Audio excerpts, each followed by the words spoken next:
Okay, so we're going to call the meeting of the Planning Board to order of March 17th, 2026. Heidi, would you please call the roll? Here. Here. Here. Here. Thank you. As far as administrative matters, at this moment in time, Jill, I'm not aware of anything that we have to deal with. Is that correct? Thank you.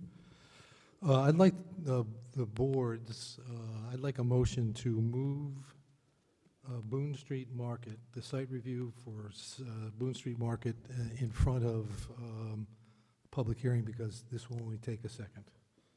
So moved. Is there a second? Second. All in favor? Aye. Okay. Ladies and gentlemen, I must apologize. We received a communication from Jack McGreen, who is Boone Street Market's attorney and representative, at 4:31 this afternoon, asking to staff, saying, following up on the above matter, meaning Boone Street Market, I'm looking to continue the above matter till April 21st Planning Board meeting and the May 21st Zoning Board meeting in order to get additional information on the sound curtain that the fire marshal is looking for. So it's unfortunate that that communication came in. I'm sorry that all of you have turned out for this, those of you who are here have turned out for this meeting. But my guess is, not my guess, my expectation is that the board will approve a motion to continue, and then we'll come back at this again in April. So with my apologies, if we had known sooner, we would have communicated it sooner, but it just came in. Mr. Chairman, Yes, go ahead. can I ask our counsel, is that legit? 4:30? We're meeting at 6. All these people come out. Is that legit? I guess it is. I don't know, though. It doesn't violate the law. It may violate the fact that the public has a right to be notified beforehand, and too late sometimes is too late, and it should have been that way. But I'm going to guess Mr. McGreen is someone who really believes in the sanctity of these proceedings, so I hope that he did it for a really important reason, and that the hearing would not have been substantive but for the fact that he doesn't have this additional information. Yeah, well, in that situation, he should show up and apologize to all these people. Yes. I mean, I just think that's wrong. And I don't understand the law, you know that, but I just think that's wrong. Okay. Anybody else? Mr. Craven, let me ask again. Let me ask a question a little differently. Is the board obliged? Do they have to give him to a continue? continuance? No, it's Okay. up to you. It's a Right. vote of the Yeah, board. but as a practical matter, if the board was to proceed without the applicant make a determination tonight, where would that likely take us? Wouldn't be good, I don't think. Meaning litigation? Yes, definitely. Okay. And that's, I think, the only reason why we wouldn't proceed. But I share Dr. O'Neill's feelings about this. It's unfortunate that it happens, but the alternative in terms of proceeding tonight would make things that much more messy going forward. So I got a motion from Steve, and do I have a second to continue? I'll second. Okay, all in favor, say aye. Aye. All opposed? Ayes have it. I think that's 5-0, Heidi. Okay, so that issue is off the agenda for tonight, so anyone who's here for that matter, please feel free to stay or go. It's entirely up to you. Okay. Moving on to our second item, Indian Rock Farm Road Parcel Car. Preliminary plan approval with Unified Development Review, Plat Y, Lot 4, 707 Point Judith Road. So the highlights of the application are as follows for those who are watching at home.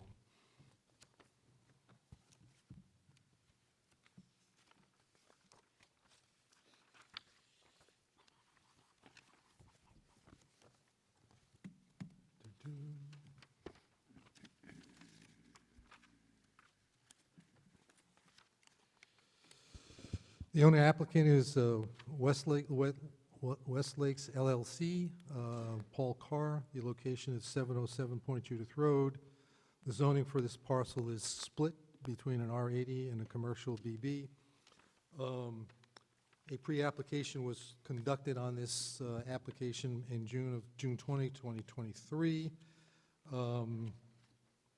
The request in front of the board is essentially to allow for the minor subdivision from a approximate 23-acre parcel to provide access and to build a 4-bedroom home on a parcel that will touch Indian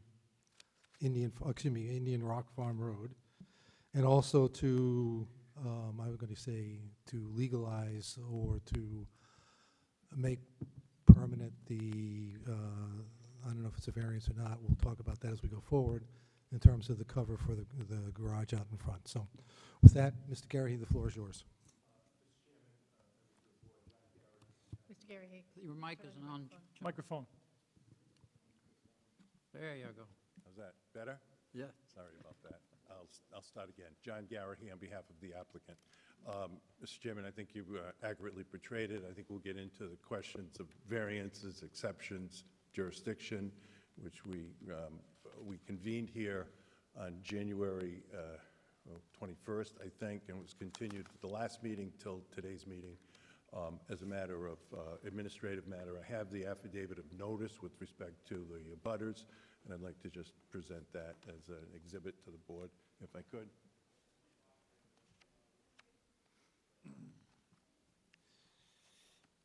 So, Mr. Chairman, I'll leave it up to you how you'd like to proceed. I know the jurisdictional issue was before this board the last time we met. I'm happy to explain our position with respect to that. And I have had conversations and memorandum with your counsel, which I've provided to the staff as well. And I'd be happy to go down that road first. I think maybe in the interest of time, Mr. Garrahy, let me just ask Bob, you've had an opportunity to review the materials that Mr. Garrahy submitted in terms of making the case in terms of why this board has jurisdiction? I have, and if you've read at least the executive summary, the last paragraph says that for the reasons set forth, that the board has jurisdiction, and I agree with him wholeheartedly. Okay. Does anybody on the board want to explore this issue any further? Okay, so. Thank you. And you know, best legal advice is when you're ahead to stop, but I just want to explain the exception. Right? And I say, you said, okay, we all agree, so now I don't want to go in. But I do want to explain, because this provision is a little bit unusual, and the Rhode Island Supreme Court has addressed it head-on. I know we had talked about Supreme Court cases before. Our position was that it didn't relate to this matter. The Supreme Court has addressed this issue specifically with respect to this ordinance provision, which says no building permit shall be issued unless the lot upon which the proposed structure is to be constructed fronts on a street which is improved to town standards. That's pursuant to a map streets ordinance, map street statute of the state of Rhode Island, not the Zoning Enabling Act. And there's a specific exception in that statute that allows for this board to grant exceptions. And if I may give you the criteria, which is a bit different from the typical zoning standards. So I just want to read this standard, because this, if I may, Mr. Chairman, this is a fairly straightforward subdivision with the exception of this access issue. So I want the board to be clear. So it's a minor subdivision. It fully complies with all the regulations of the town with respect to the subdivision size, all of that. The only peculiarity is it doesn't front on a public road, and the access is provided by means of a private right-of-way, which goes directly into Point Judith Road by means of a singled intersection. So I just want to start by reading the exception in the language that you have to grant. It's not a variance. Again, you have a right to grant it, but it's not a variance, it's an exception, and the Rhode Island Supreme Court has confirmed that. So, with your permission, I'm going to just read it very quickly and very slowly. Where the enforcement of this section would entail practical difficulty or unnecessary hardship, or the circumstances of the case do not require the structure to be related to the street, the board, planning board, after notice and hearing, may make reasonable exceptions and issue a building permit subject to the condition that will assure adequate access for fire equipment, ambulances, and other emergency vehicles necessary for the protection of health and safety, and that will protect any future street layout shown on the official map. So that's the exception, and that's the standard, that essentially that will provide for adequate access for firefighting equipment, ambulances, and other emergency vehicles necessary for the protection of health and safety. Now, then it goes on to talk about future street layouts. We're not proposing any future street layout, and with respect to this lot, it's limited by the easement to one lot. So there's not going to be any further lots with respect to this property. As you know, this is a large parcel, 23 acres, being divided into approximately 18 and 5 acres. This lot is 5 acres, a residential lot is being proposed, but there'll be no further lots pursuant to the easement, and this board can grant a condition that there be no further lot development on this property. So that's, I just wanted to go down that road for a minute, if I may, address that. But before I stopped you, Mr. Chairman, I gathered you were going to make a motion or something that you had jurisdiction, or that we should proceed on that basis. I don't know that a motion is necessary. Do you? I don't think so. I don't think so either. Okay. But I I found the background memo interesting in terms of the differentiation in terms of the word of relief from variance to exception to deviation. Exception, Mr. Chairman. I know, but there is also reference here to a deviation as a potential form of relief. So your argument for the relief that's necessary for the road for the access to Indian Rock Road is that's an exception? And your argument for the type of relief you need for the overhang is what? Is that a variance, or is that? Say that again, the You're looking for relief on two things today, right? You're looking for access to Indian Rock Road over the easement that's being provided by the current owner. And that, as I thought I heard you say, that's an exception. That is an exception. Okay. And then with respect to the, Yes, I follow you. So, yeah, is that, just from my continuing education, in your judgment, what are you asking for? Is that an exception, a deviation, or something different? so out of a total abundance of caution, that with respect to the existing development, which is a commercial development, there is a setback from the front, which is not met under existing conditions. That's a variance. That's a dimensional variance from the frontage of the requirement, because the pumps are located closer to the front line than the current zoning ordinance allows. Okay. That's non-conforming, but out of an abundance of caution, someone could say that because you're now creating two lots where you had one before, that you would need relief from that requirement. I'm a bit cautious, because I'm not sure you 100% need relief, but somebody may have that interpretation. Okay, thank you. So I'd like to proceed. I do have, what I did pass out was a PowerPoint presentation to each of you, and I'm going to quickly go through it in summary fashion so that at least you'll get an overview as to who's going to testify and the nature of the project. So the first couple of slides related to the jurisdictional question, so we're past that. So I'm going to, where the slide begins with planning expert, I'm going to have Mr. Ed Pimentel testify. Mr. Pimentel is an expert in land use and planning. He has significant experience, and I'm going to be asked that he be qualified as an expert in the area of land use and planning. He has, Ed, you have a master's degree from the University of Rhode Island in urban planning. He has, beyond his own education, he has significant experience in testifying before zoning and planning boards and before courts. His resume is included within the pamphlets, and I will ask when he's testifying as to that he would be qualified as an expert in land use and planning. The material that follows his resume is several of the things that he has in his report that he will testify with respect to the land use, the land classification, the split zone of which this property is a part of, his determination that this is good planning practice to be able to do this. That I'm going to have him testify as to the standards for the variance and to the standards with respect to the exception.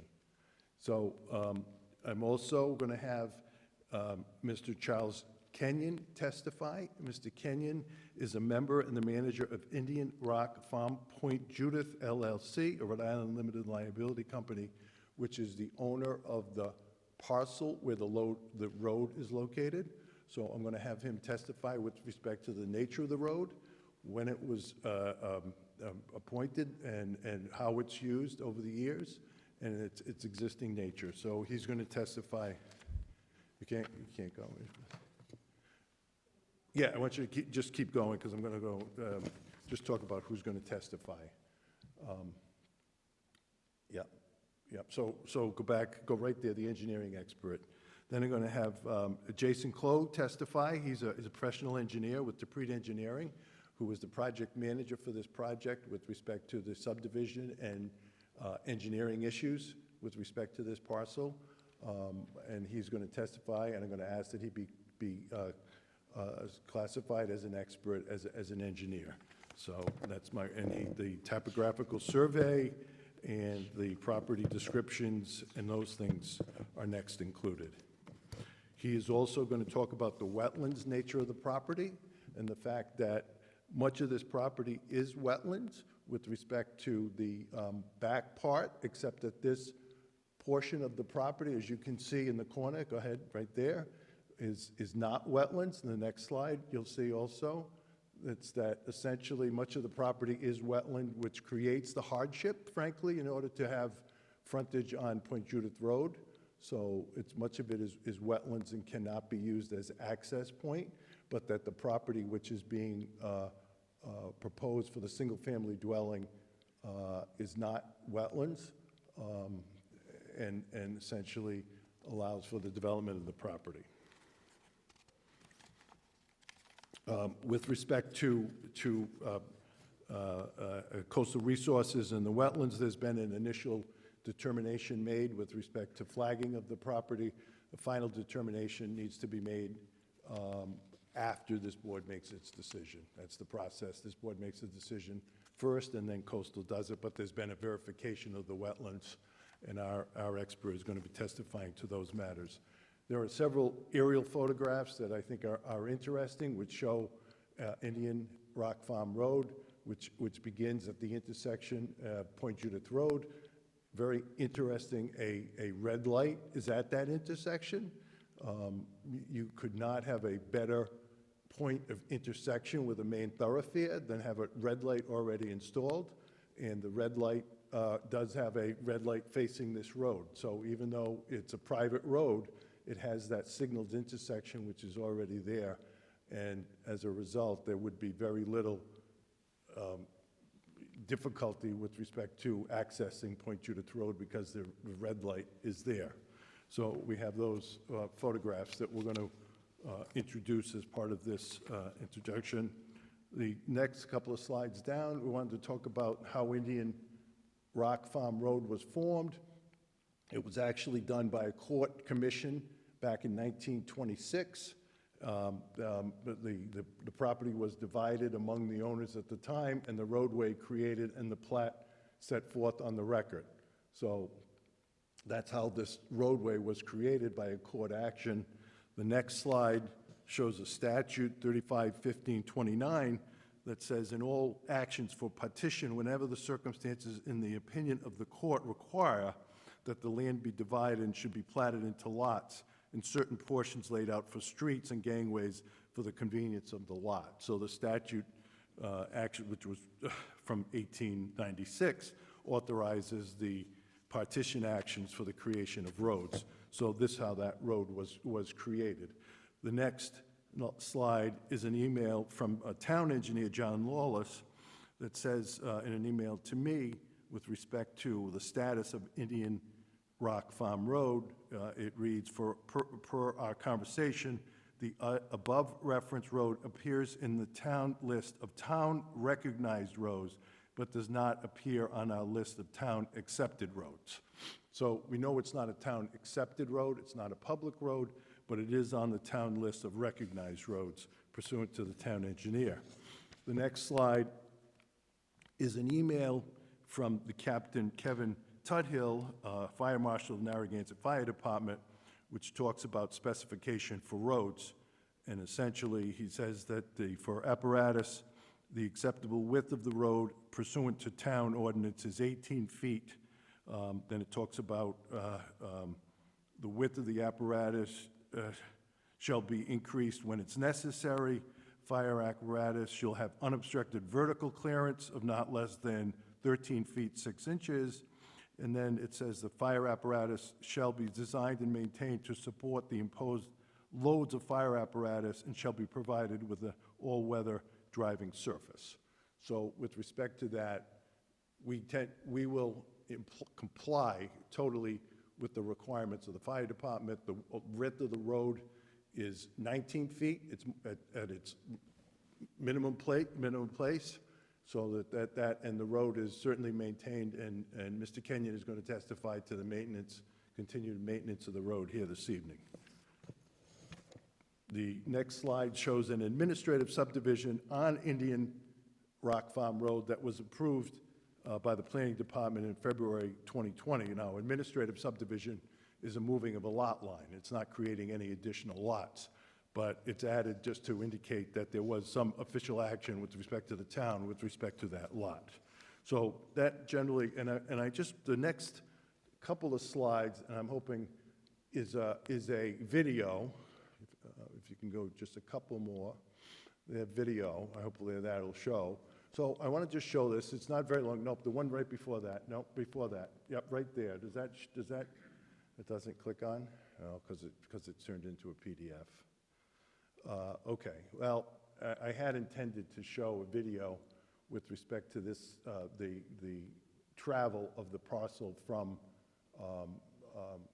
the existing gas station, the commercial property, through the single intersection into the property. So it's unfortunate I don't have that, but we did have some pictures that show the road next to it, the traveled roadway, and then if you can continue on, this is up past the property we're talking about, which shows different properties which are located on this road. So this travels well past the location. Our lot is approximately 1,600 feet from Point Judith Road. These pictures are beyond that point and continues up to the road. This is the stake in the road and the road behind it where our corner of the property is located. So as you can see, there will be the road comes right to the corner of the property. So you can continue a little bit. Again, at the intersection of Point Judith Road is the signaled intersection, which is quite a signaled intersection for a private road, but nevertheless, it's already provided there. So you can go to the next slide.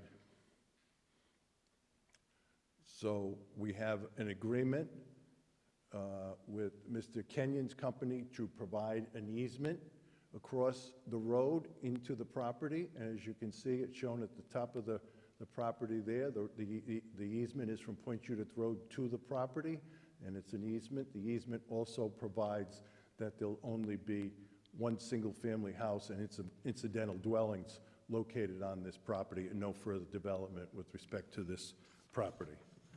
So, again, the language of the easement is there, shown there, which only says one single-family dwelling shall be permitted on the property.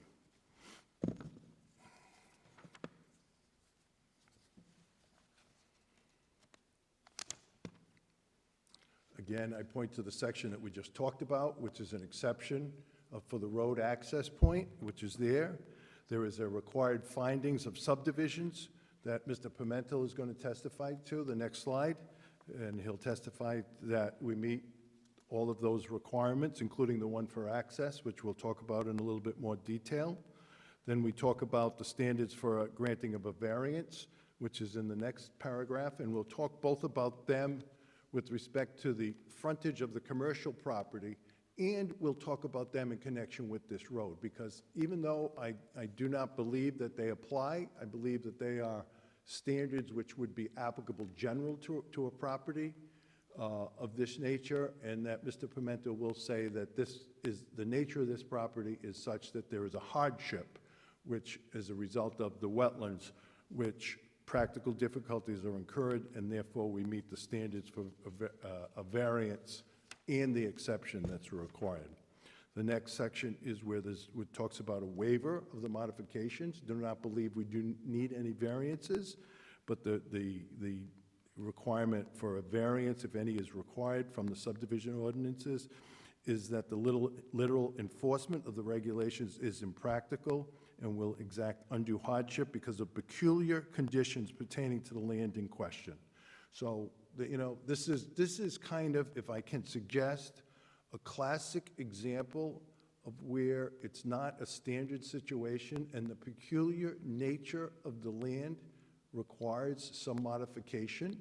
The wetlands prevents the access of the residential portion of the property, but you have a private road which provides access. So both the exception that we talked about, the waiver requirement and the variance requirements, this is a model situation for those types of a situation. So that's a general overview of our presentation. I'm going to have Mr. Carr testify, Mr. Kenyon, our engineer, Jason Clough, and then Ed Pimentel. Thank you, Mr. Garrahy. I'm going to exercise the discretion of the chair for just 1 second, and I'm going to ask that we take a brief pause on yours. Group of people who were here for for Boone Street Market left, came back, saw a hand, asked to be recognized. I don't want to interrupt this. I don't want to interrupt this presentation. I'm happy to recognize you after this presentation is over. It's going to take a little bit of time, and I apologize for that, but in the spirit of running and giving the applicant a fair hearing, I get to do that. Okay? We just have one question, sir. One question I'll take. What are the options on the date? You gotta come up. Like that, Come. Sir, you gotta come up to the microphone. Is there any options on the date that this has been pushed to?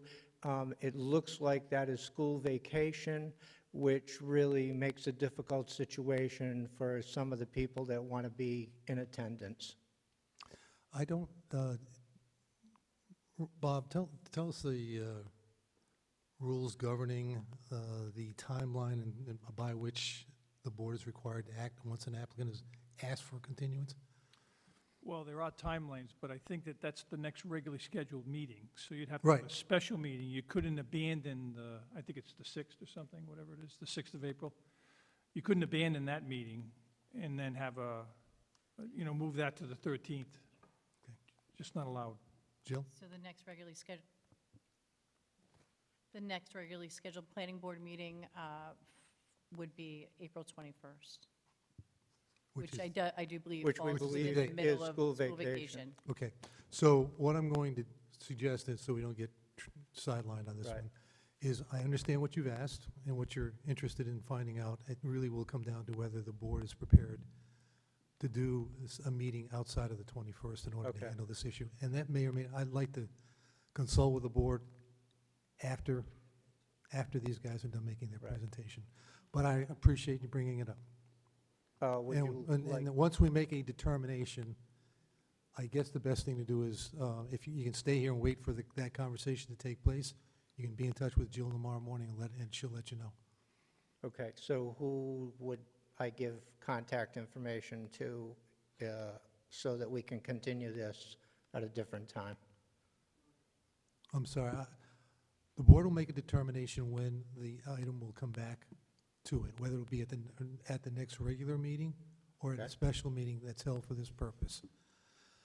That determination, I think, will be made tonight, but it will be made later in the meeting.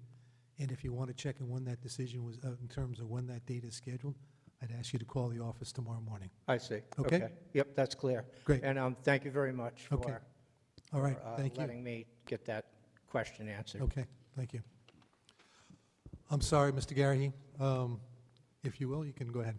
Yeah, Mr. Chairman, if I may, just on a procedural matter, the pamphlet that I submitted, I'd like to mark that as an exhibit so it can be a part of the record.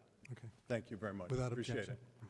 Yes. Okay. So the first witness I'd like to call is Mr. Paul Carr, who is the member of the applicant LLC. Do you solemnly swear that the testimony you're about to give will be the truth, the whole truth, and nothing but the truth? I do. Thank you. Please state your name and spell your last for me. Paul J. Carr, C-A-R-R. Thank you. So, Mr. Carr, you are a member of Westlakes LLC, is that correct? That's correct. Okay, and you are fundamentally the applicant before the board this evening, is that correct? Correct. Okay. Can you describe generally and briefly your proposal and your intention with respect to this application and subdivision? Should I start where I purchased it, when I purchased it? No, just my, what I want to do is provide a single dwelling for my family. Would love to live in Narragansett. I'm older Have you lived here long, in Narragansett. in Narragansett? I lived in South Kingston since 1987. Okay, and you have a business in Narragansett? That's is that true? correct. And where's your business located? 707 Point Judith Road. Okay, and that is part of the property that is before the board this evening, is that That's correct. Okay, and it's your intention, if the board grants the application, to construct a single-family residence in the back portion of this lot? Correct. Correct. And you're familiar with the access road, Indian Rock Farm Road, is that correct? Yes, I am. And can you describe that road a little bit and your experience with it? It's I measured it myself. It's at least 20-foot wide road. It goes from Point Judith Road all the way past my property, and then it goes to the southwest, it goes to the west, and it also goes to the northwest corner of that area. Okay, and it would go directly to your property, and an easement would be provided across that road in order to access your property if this proposal That's was correct. approved? That's correct. Okay, and can you talk a little bit about the intersection where there's a red light? Can you put that up on the board? Where there's a red light at the intersection of Point Judith Road and Indian Rock Farm Road? Keep going. Go a little bit. Yeah. I- Go. Keep going. No. Yeah, a little more. Nope. One more, I think. Yeah. Yes. Thank you. Yeah, so if you were, Yeah. just so if describe- you were describe. proceeding south on Point Judith Road, naturally, you could take a right into Indian Rock Farm Road, which proceeds westerly direction. Now, when you leave Indian Rock Farm Road to approach Point Judith Road, which goes north and south, which is Route 108, you have to wait for the traffic light, which is on a galvanized pole to the right side or south side, or the one proceeding above your head. So that, it's a road that you have to wait like any other road, state road, town road, to wait for the traffic light to turn green. That's what I see. And with respect to the condition, the day that you and I drove on this road and I took this picture, it was a rainy day, but the surface was solid, is that correct? And That- and is that your that- understanding of it all the way through? That's correct. Anything else you want to add? Excuse me? Anything else you want to add? Just that when I purchased it, how long I've been there. Okay, whether you purchased it. So some of you know me, some of you don't. I purchased the property 25 years ago. I was 39 years old before I was married to my lovely bride, and that's my son. I'm now 64. I would love to have a piece of property for my family. As we all get older, we want the best for our family. I'd like to move out of South Kingston. My property is the 23 acres, and I'd love to have a place for my family. And I have a great neighbor who's been, his family's been part of Indian Rock Farm Road for over 100 years. He has been great to me, and we get along good, and, you know, he's not just someone who just showed up. We have a good relationship, and he has a lot of history with that road and with South County. If you look up the Kenyon name, it's been around a long time. And that's about it. I have no further questions. The board has been, any questions? Anyone from the board have any questions? Thanks for your time. Thank you very much.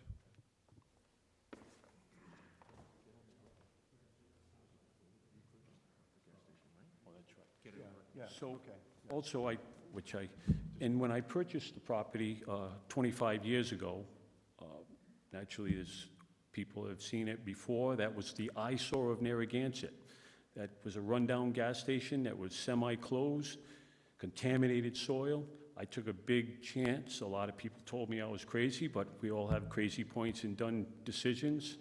I cleaned up the eyesore of Narragansett, kept it in the architecture that the town council and everybody wanted me to do, with the facade of the brick building, and, you know, made a piece of commercial property and built a piece of property behind it. You know, being self-employed, there's no pension or anything like that, but that's what I chose to do.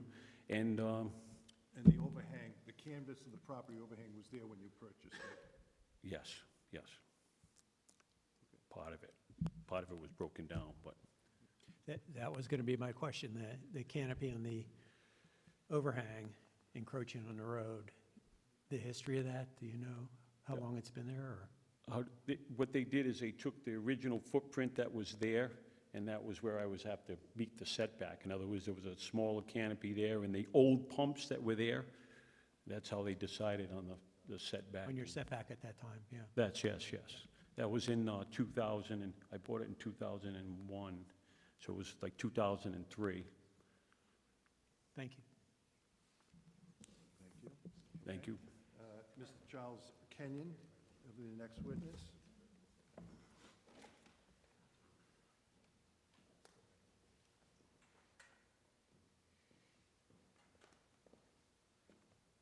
Please raise your right hand.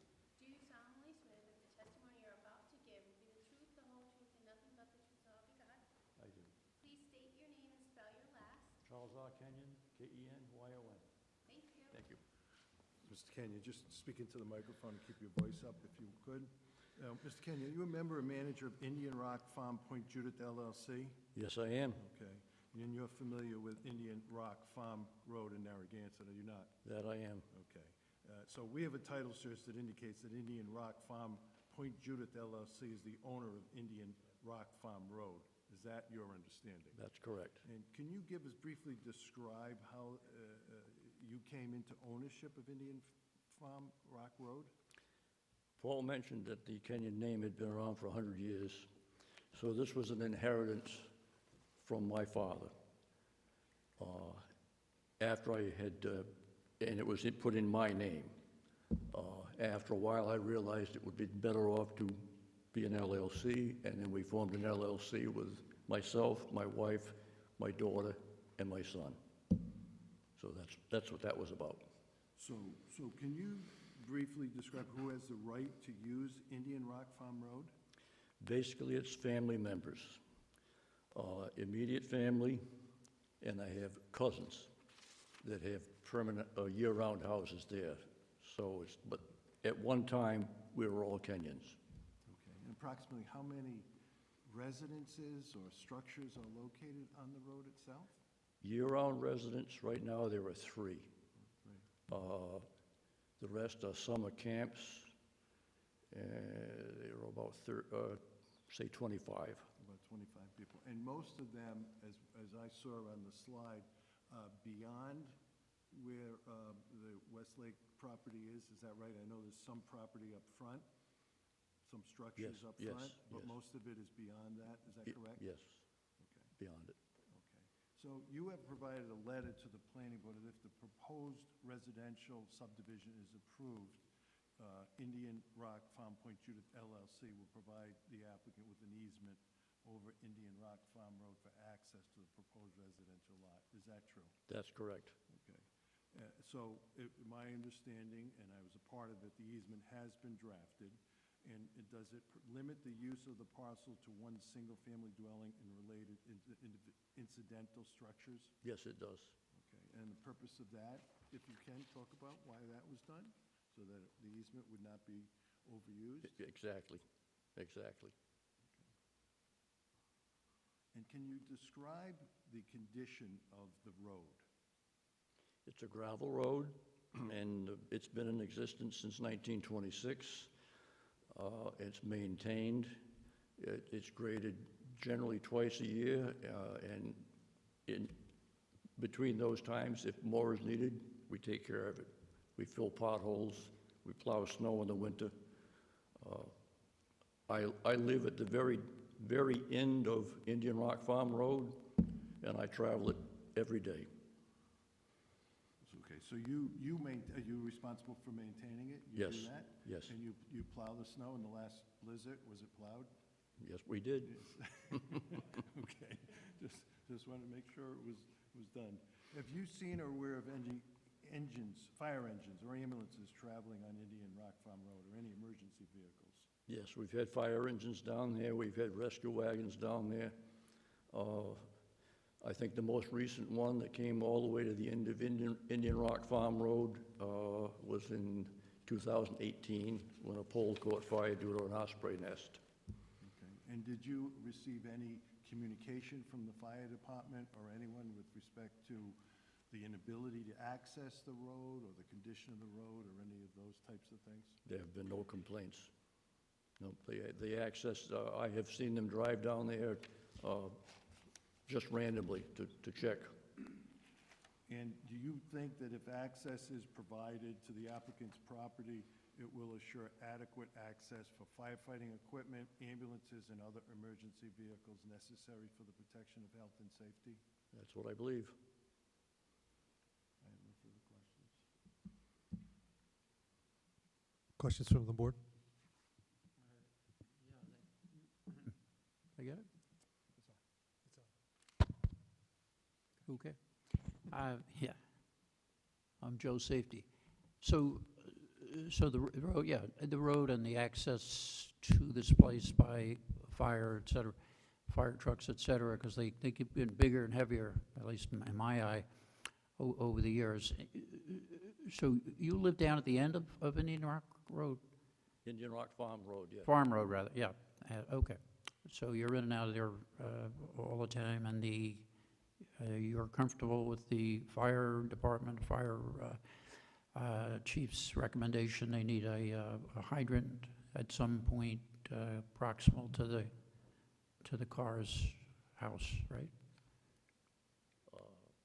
No? I have no Didn't problem with that. Didn't I read that somewhere? Yeah, the fire department has indicated that either a hydrant or some other means of water access Yeah. would be provided, yes. Yeah. But you don't know about that? I'm fine with that. Yeah.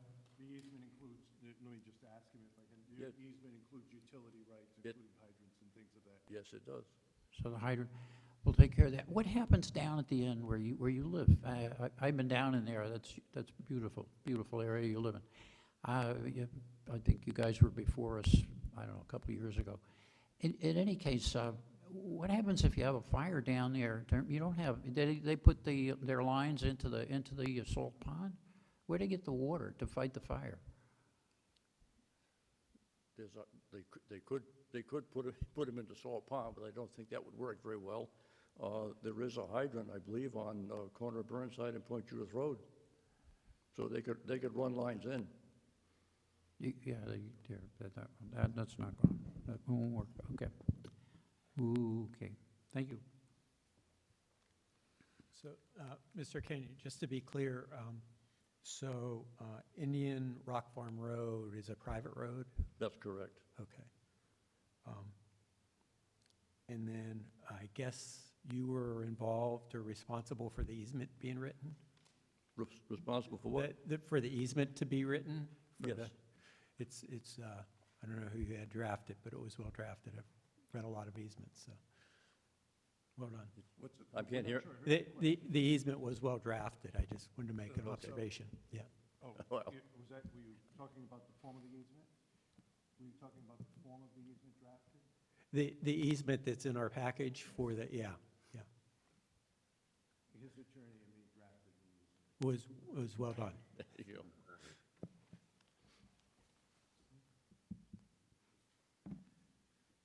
No questions from me. It was very nice of you to provide the easement. Thank you.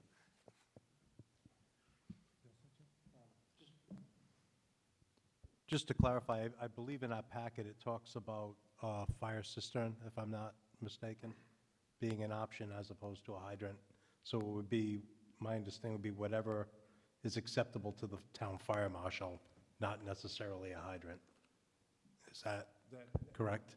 So we will comply with the fire department's requirements. Okay, that's, yes, If that's, it's a cistern, it's acceptable, Mhm. and we offer that, and that's approved by them, or if a hydrant is offered and approved, whatever is approved by them is what Okay. we'll do. yeah, that was my point, was that you weren't required to put in a hydrant, that it was whatever met the requirements of the fire marshal. Right. Okay, thank you. I'm not as diligent as Rupert in terms of having an opinion on the form of the agreement, but I just want to, I did not have a chance to go through it in detail. Is the right of first refusal cover simply the part of the property that's being subdivided for the purposes of the house, or does it cover the entire 23 acres? The parcel being subdivided, 5-acre Okay, parcel. thank you. I didn't get that. The right, you have a right of first refusal to purchase the property if Paul's going to sell. Okay, yes, It's the residential parcel that you have the right of option to yes, purchase. yes. No further questions. Okay, You all set? thank you. Jason Close? Thank you. Jason?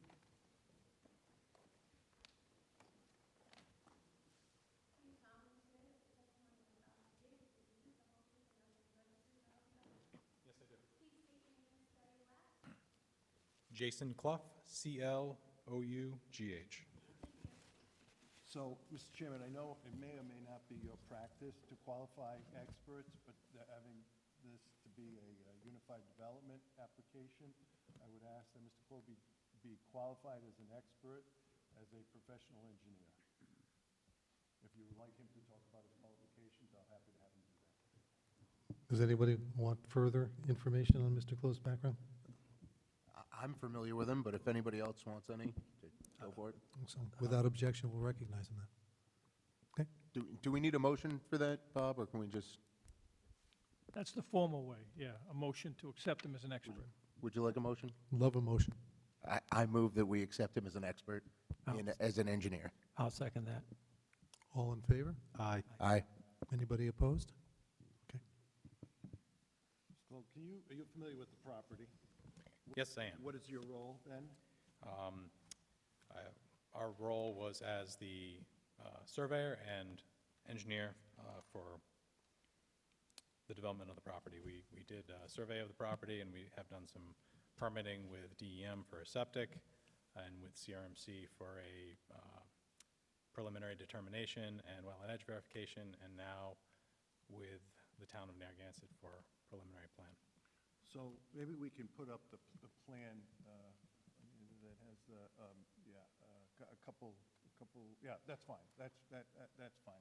So can you briefly describe the project from an engineering point of view? First of all, subdivision and access points. So it's a large parcel with an existing commercial use that's located on Point Judith Road, access to Point Judith Road. The portion that we are looking at for the residential development is located in the back corner of the road, and the access to that area is from Indian Rock Farm Road. The area in question was evaluated for wetlands.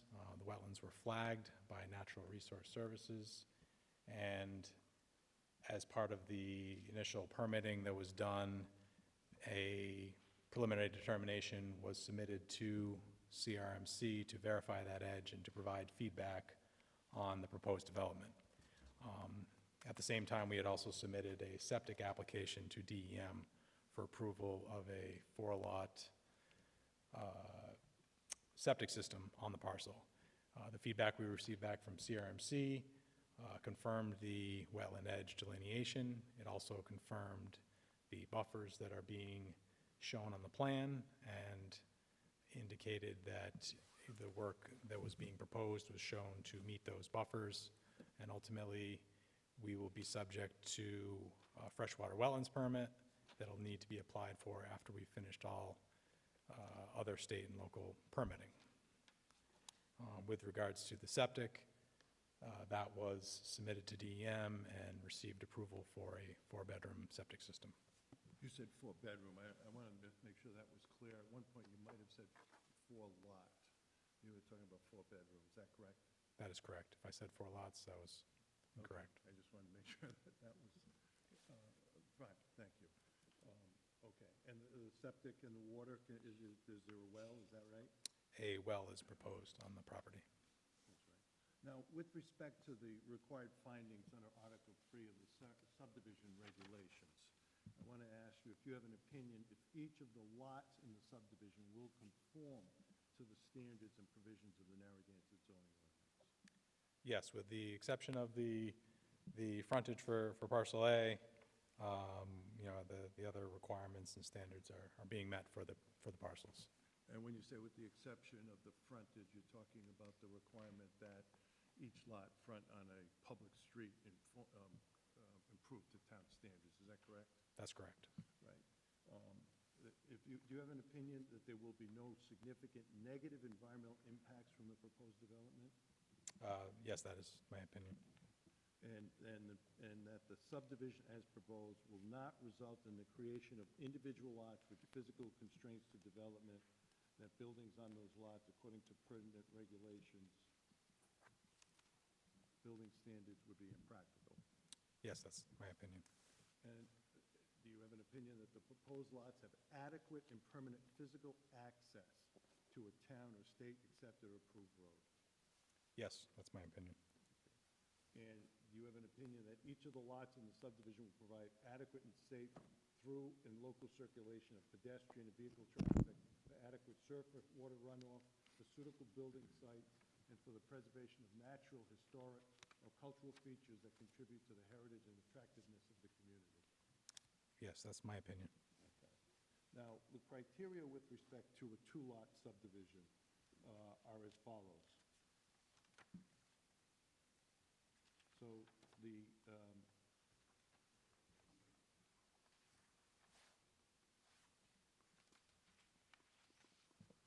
first one is potential for further subdivision. So there's no potential here for further subdivision. Is that correct? That is correct. With the wetlands that are present on the property, there is not, you know, additional suitable area beyond what is proposed for development here. So it would make further subdivision of the property impractical. Right. And you understand there's a condition that would not allow for that, both via the easement, and we would agree to that as a condition of the approval. Yes. So the next criteria for the 2-lot subdivision is adequacy of the street on which the proposed lots fronts.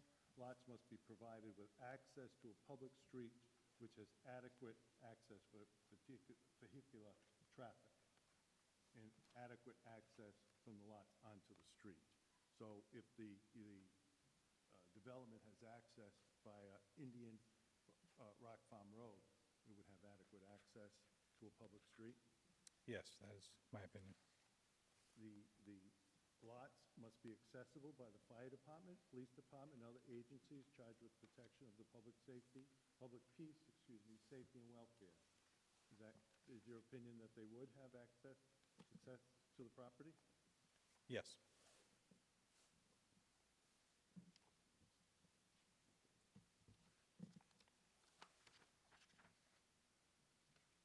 The lots, unless otherwise approved by the planning board, the lots must be physically accessible from the street upon which it fronts. They cannot be isolated by topographic or natural features that prevent adequate physical access from the street.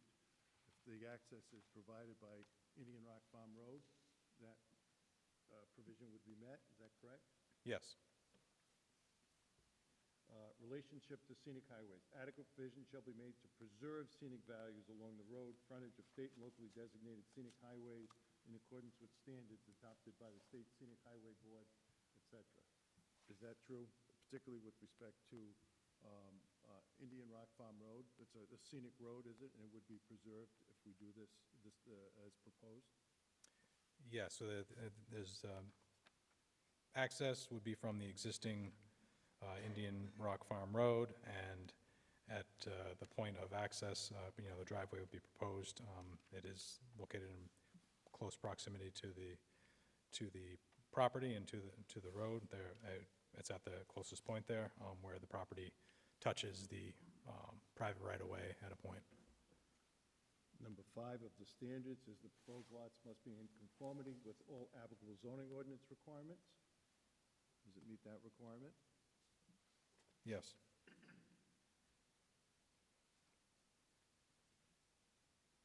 Number 6, conformity with the comprehensive plan. To your knowledge, would it be consistent with the comprehensive plan? Yes, to my knowledge. Relationship, number 7, relationship to adjacent or nearby use. The proposed lots and access thereto shall be designed so as to minimize conflict with existing adjacent uses, driveways, buildings, or other structures, streets, intersection, hills, curves, or other similar existing features. Do you believe that this would be met if it was proposed in the way it is designed? Yes. Okay. Mr. Chairman, I have no further questions. This expert?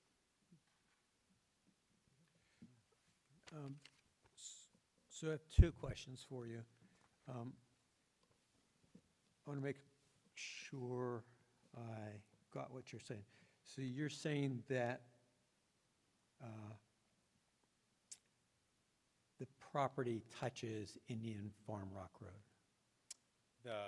There's one, the corner of the property touches the right-of-way at a point.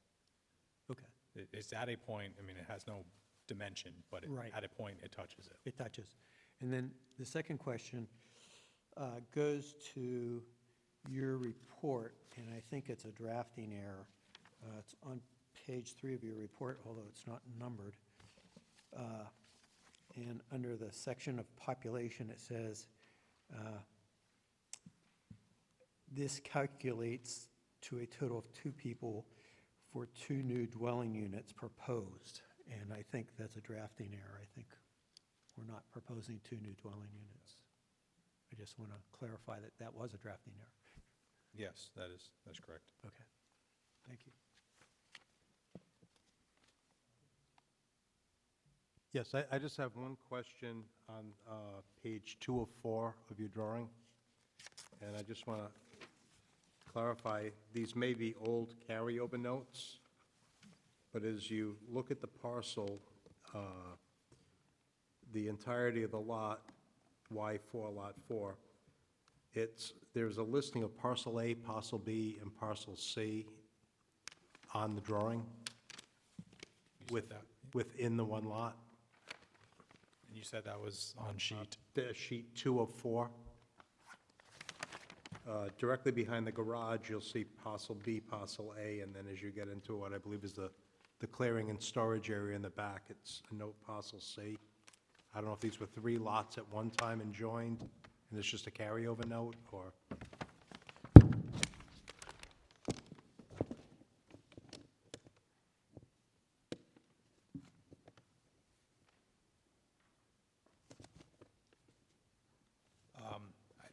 So it looks like that's in kind of some faint dotted text, what you're referring to. So that's just some underlying, like, you know, how the lots were like originally configured. So it was from the survey plan, from the survey, the records that they were going on. They're not It has no current bearing on anything in here? correct. Okay, thank you. Thank you. I'm satisfied. Nice work. I have no further questions at this time. Mr. Edward Pimentel?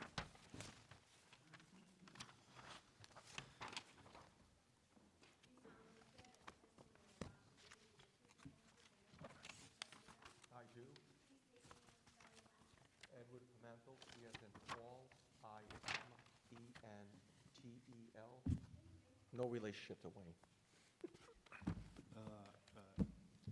Mr. Chairman, Mr. Pimentel, I have his resume included within the Exhibit 2, I think it is.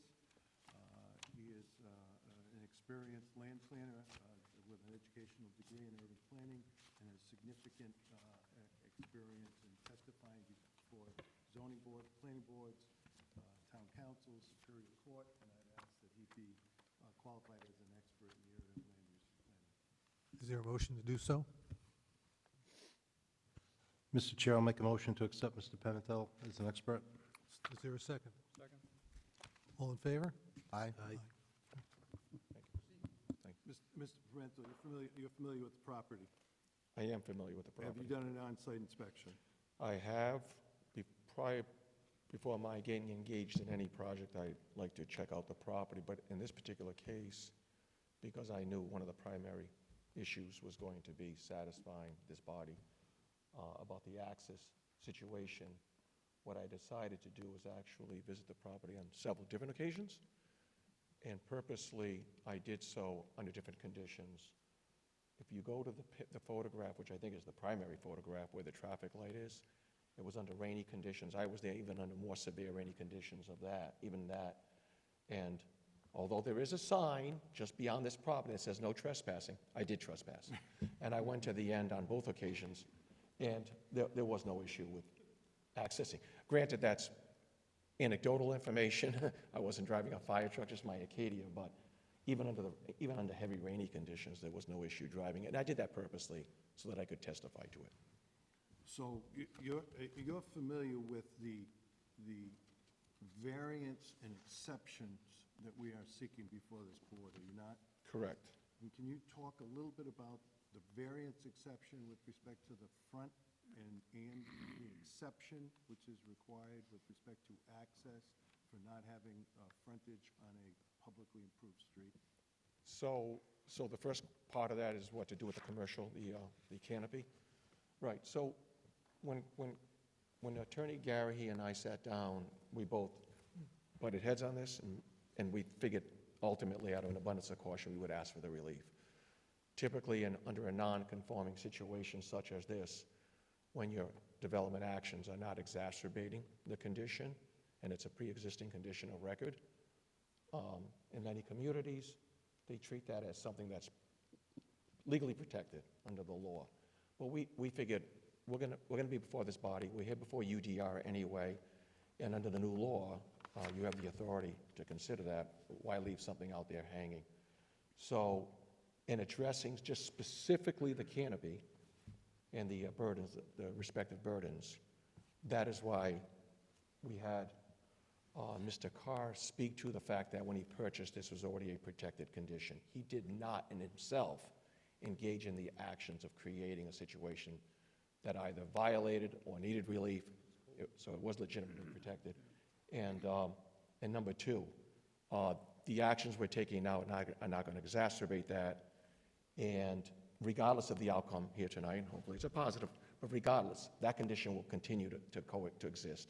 It's not something that's going to be addressed regardless. It can be corrected, other than maybe someday if the canopy comes down, then maybe you can address it under those conditions. But so to that degree, I believe we meet the respective burdens. So let me ask you the standards with respect to the variance, with respect to that issue, Sure. the coverage. Is it your opinion that the hardship from which the applicant seeks relief is due to the unique characteristics of the subject property and not to the general characteristics of the surrounding area? Yes, it's a grandfathered, pre-existing condition situation that Mr. Carr purchased. Now, you talked about the hardship not being the result of any prior action of the applicant. Now, that standard is not applicable in a UDR application. That is under state law. That is true, but, and I was going to get to that actually in regards to the subdivision actions itself, but I wasn't sure if maybe we should bifurcate, and out of an abundance of caution again, that's why I wanted to get on the record that even if it were applicable, it was not any personal prior actions.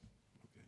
Will the granting of the requested variance alter the general character of the surrounding area or impair the intent or purpose of the zoning ordinance or the comprehensive plan? No, actually, this is rather a unique condition of the property that will also play into the subdivision itself.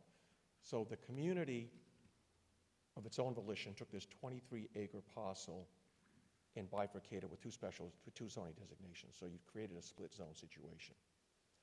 Approximately 3 acres, a little bit more, is the BB zone that accommodates the mobile gas station and protects it as a use.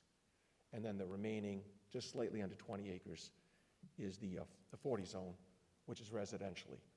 It was done for several reasons. I'm sorry. It was done for several reasons. You didn't want to see an extension of the commercial business. And by the way, the wetlands also preclude any further development. But from the community's perspective, and I understand it, you didn't want to see any further expansion of this gas station, because it's a commercial anomaly along that portion, because it's surrounded by residential. But on the other hand, you also understand that what is primarily reflected there is residential. So let's zone the majority of the property residentially. It protects the character of what's predominantly there. It preserves the mobile gas station, gives it some rights, but it doesn't allow any further intensification. So what's there now is reflected in both the zoning and in the future land use map, so it's consistent with the regulations. And in your opinion, would the owner suffer more than a mere inconvenience if the requested relief were not granted? Yes, because the condition of the canopy cannot be cured in one way or the other anyway, regardless of the outcome of tonight's meeting. So with respect to section 25.1, parens 4 of the zoning ordinance, do you have an opinion of whether or not that would entail practical difficulty or unnecessary hardship? Or do the circumstances in this case do not require the structure of a structure to be related to a street in order to get relief from that section of the ordinance? Are we going back? Now we're talking about 25, I'm sorry, Okay. I jumped quickly on you. So now I'm talking about that section. Understood. Of which requires an exception from 25.1 parens 4 of the zoning ordinance. Yes. Which is the other, not variance, but other exception that we require before this board. Yeah, this also ties into several amendments that have occurred over the last several years to a number of the enabling regulations, not only zoning, but subdivision and comprehensive plan. The case on point that Attorney Gary referenced, which gives this body the authority, ties into an amendment that was done that'll be addressed tonight too, with regards to access. The standard being that you don't need a direct nexus to a public right-of-way. You need to satisfy that the access to a public right-of-way meets the public health and safety and welfare, and the standards being that emergency access sufficient to once again, address public health, safety, and welfare. So those two standards now tie in with one another, which goes to the heart of the Supreme Court decision. So you believe that practical difficulties or unnecessary hardship are present here to prevent the subject parcel from having a direct abutting on the Point Judith Road? Correct. So there's several reasons for this. Number one, the property is severely encumbered by wetlands. So from that perspective, you wouldn't want any improvements through the wetlands. That would just be environmentally unsound. From a more technical perspective, because the property is split zoned, there would be a question, even if you could practically do it, that you'd have a driveway or lot frontage that serves a residential use through a commercial designation. Would that even be allowed from a use perspective? So there's a technical argument. So I think it's a common, and thirdly, then you would have vehicular travel interfering also with a commercial business, which would be unsafe. So there are several reasons that would preclude the ability from using the existing frontage on Point Judith Road to provide access to this back lot. The only real viable means is to take advantage of Indian Rock Farm Road. And you would also need another point of access from the state to access Point Judith Road, which would be close to the red light intersection at Indian Rock Farm Road. Isn't that correct? That would be true if you were altering the existing curb cut in any way, that's true. Okay. Do you have an opinion if access via Indian Rock Farm Road will assure adequate access for firefighting equipment, ambulances, and other emergency vehicles necessary for the protection of health and safety, and that will provide any future street layout, for any future street layout? Sure. So my answer to this, of course, is a layered answer, because I'm speaking from a land use perspective. Obviously, we've had a project engineer look at this. We've reached out to, obviously, the experts on behalf of the community, the Public Works Director, an engineer, the fire marshal would be the one who'd be speaking to, can this road meet our needs? So it's a layered answer to this. But I think what's perhaps the one that probably should be magnified the most, which was the most amazing to me, because I've done other landlocked lots, was I've never done a lot where I've traveled down the roadway and I came to a traffic light. And I didn't just come to a traffic light. This wasn't a three-way intersection light like other properties, where the light obviously serves Point Judith Road and Burnside. When you're on Indian Rock Farm Road, which is the vantage point that you see it from here, that light on the pole literally is angled into Indian Rock Farm Road. It literally provides the safety of traffic and vehicular movement merging in onto Point Judith Road at a point where you're not going to interfere with any other traffic, because it's a red light, it's a green light. It was an amazing anomaly that I've never experienced, and I think that speaks to the sufficiency of this road as well. So we know this is not, we're not seeking a use variance here. We're seeking an exception and a dimensional variance with respect to but do you have an opinion if the proposed 5-acre parcel is not granted, the owner would be denied all beneficial use? Yeah, well, yes. But I'm speaking once again, I guess, from a practical perspective. So we have a 23-acre lot in which a small portion, which is Zone BB, is being used to its fullest extent, reasonable usage for the gas station and other amenities. And then you have this 20-acre lot. Yes, a good portion is wet, but you have somewhere between 3 and 4 acres of viable upland area. And out of this 20-acre parcel, we're asking to improve it with one singular family house lot, because the rest of the land will not be utilized, even that portion, which will remain with the commercial in a split zone manner. So we're cutting out approximately 5 acres. We're leaving approximately 18 acres, of which about approximately 3 or so is commercially zoned and 15 will still be residentially. But no further development is anticipated on this property because it just can't accommodate it and there's no access to it. So I think from a practical perspective, to not allow as a single family over a 20-acre portion of residentially zoned would be to extinguish all beneficial use, although we don't need to satisfy that burden. So let me ask you the questions with respect to the required findings under the subdivision regulations for a subdivision. And these are under Article 3 of the development standards for the town of Narragansett. Do you have an opinion if the proposed subdivision will be consistent with the requirements of the Narragansett Comprehensive Community Plan and/or shall satisfactorily address the issues where there may be inconsistencies? Yes, once again, the property was zoned in a manner in which the density is 1 unit per 2 acres. Just technically speaking, the property has 20 acres of residentially zoned land, so we're talking the density of 1 unit spread over 20 acres, or at least 1 unit spread over 4 acres of upland area. So density-wise, we're consistent with the future land use map. The comprehensive plan does speak to trying to avert creating further subdivisions in areas that cannot accommodate it and do sort of more of this kind of infill development to accommodate residential needs, and I feel that's what we're addressing here. And do you have an opinion that each lot in the subdivision will conform to the standards and provisions of the Narragansett zoning ordinance? I believe it does, because I believe, once again, the only standard that was raised, I believe really is an exception that falls under the subdivision regulations. And as you stated legally, this body has the authority to address that as an exception. So I would say the answer is yes. And you need the dimensional variance for the front? Yes, which I addressed previously. Right now, I was just speaking to the minor subdivision, which there are no variances. Right. Do you have an opinion that there will be no significant negative environmental impacts from the proposed development? Once again, I can only speak from an anecdotal land use perspective, and I do not believe so, but obviously the project engineer addressed that more eloquently.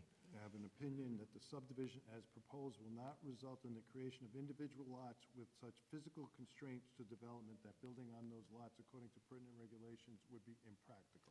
No, this is going to be a 5-acre parcel, which the majority is comprised of upland area and can most assuredly accommodate a single-family residence. So the question in the regulations with respect to access, then this is from the Narragansett Development Regulations, that Yes. all proposed lots have adequate and permanent physical access to a town or state-accepted or approved street. And then it talks about lot frontage on a town or state-accepted or approved street without physical access and lot frontage on an accent right-of-way or private street shall not be considered compliance without the requirements, without approval of the planning board. Yes. So as we've indicated, some of the language has now changed. I mean, obviously, it hasn't been updated in the regulations, but When you say change, the state law has changed. regarding the lot frontage itself, being a condition for noncompliance, which ties again into the argument that we need to satisfy this body that we have appropriate access to a recognized public right-of-way. And once again, it ties into the ability to get a special exception from that language that's in the ordinance. Yeah, exception. That's in the ordinance as tied into that Supreme Court decision. So the amendment to the enabling legislation regarding subdivision on that particular standard ties in directly to the special exception. The next requirement is that each lot in the subdivision will provide for adequate and safe, thorough, and local circulation of pedestrian and vehicle traffic, for adequate surface water runoff, for suitable building sites, for preservation of natural, historical, or cultural features that contribute to the heritage and attractiveness of the community. Well, some of those components are not applicable. I didn't find any historical or anything like that in the area. Speaking to the access, that's probably been the main point tonight that we've been speaking to, is the usage of Indian Rock Farm Road being appropriate for additional vehicular travel from a singular residential dwelling. And once again, as to the traffic and the safety, we're at a traffic light that allows us to merge safely into the flow of traffic on Point Judith Road. That the design and location of streets, building lots, utilities, drainage improvements, or other improvements in each subdivision shall minimize flooding and soil erosion.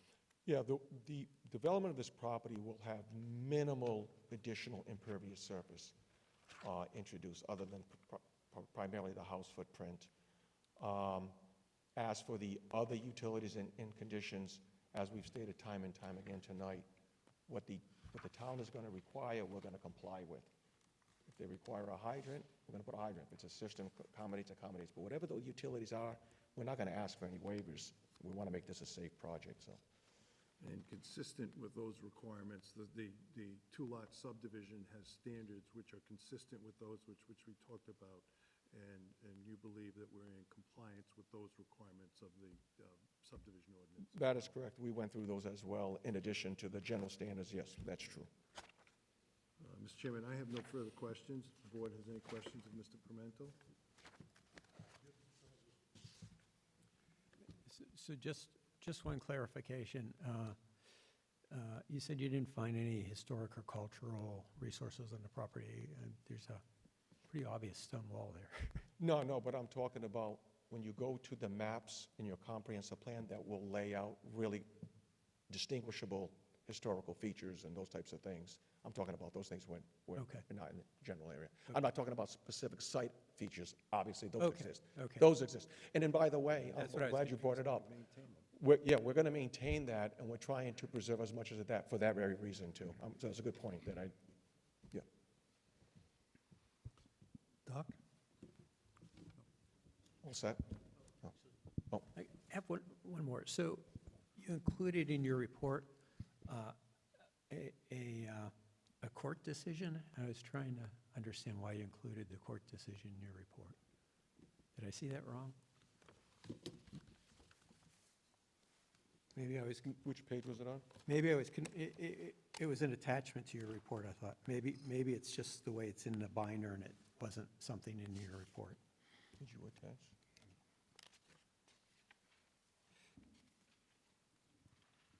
I mean, I know that Attorney Garrahy provided a court decision. Okay, that's my confusion then, okay. Okay. Steve or Jim? Which talked about the access issue. I have no further questions. Great job. Jim, you good? Doc, you good? You all set? Go ahead. No, go ahead. No, it's a non-direct. Staff, Jill, we keep using this term, town accept, Jill, we keep using this term, town accepted road. This is a town accepted road, correct?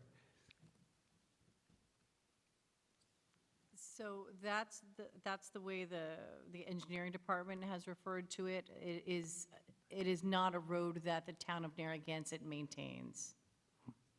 It is not a road they maintain. So I couldn't answer you exactly what Mr. Lawless meant, but it is not a road that the town of Narragansett maintains, like other town-accepted roads. He used the term town-recognized road. Thank you. It's Thank you, Mr. recognized, but not, it's not accepted as part of the town's Correct. responsibility, but it's accepted as a, I mean, it's one of the best gravel roads I've ever seen, but that's neither here nor there. The town, because the requirement is that there be access to a town accepted or a town Right, recognized, so I town believe recognized road. Mr. Garrahy and his team are contending that Indian Rock Farm Road is a private road, which could be considered an acceptable road by this board. Okay, Right. To access Point Judith Road. Correct. right, right, okay. But no further questions. Thank you. Mr. Chairman, I have no further. I could summarize, or I could just summarize quickly, or if you have questions, generally happy to answer those. Yeah. Why don't you go? Yeah. John, you're very creative. You remind me of Archie Kenyon. He was before this board for many, many years. Very creative. I don't have any problem with how you've constructed this to access the road, but the question of the covenants that is mentioned here, in terms of assuming the owner either requests or a new owner in the future asks the town to get involved and upgrade the road to the house. Have you read that, the staff's concerns about the future? That there would be no requirement on behalf of the town to upgrade the road. To upgrade the road. No objection to that.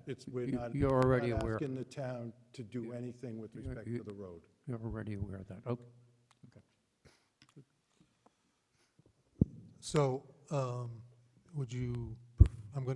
have two other thoughts. I want to invite the staff to provide whatever comments they might have on their mind, invite people who might be here to either speak for or against, and you can summarize either now or you can wait till then. I'll wait to the end, Okay. Mr. Chairman. Thank you. Staff?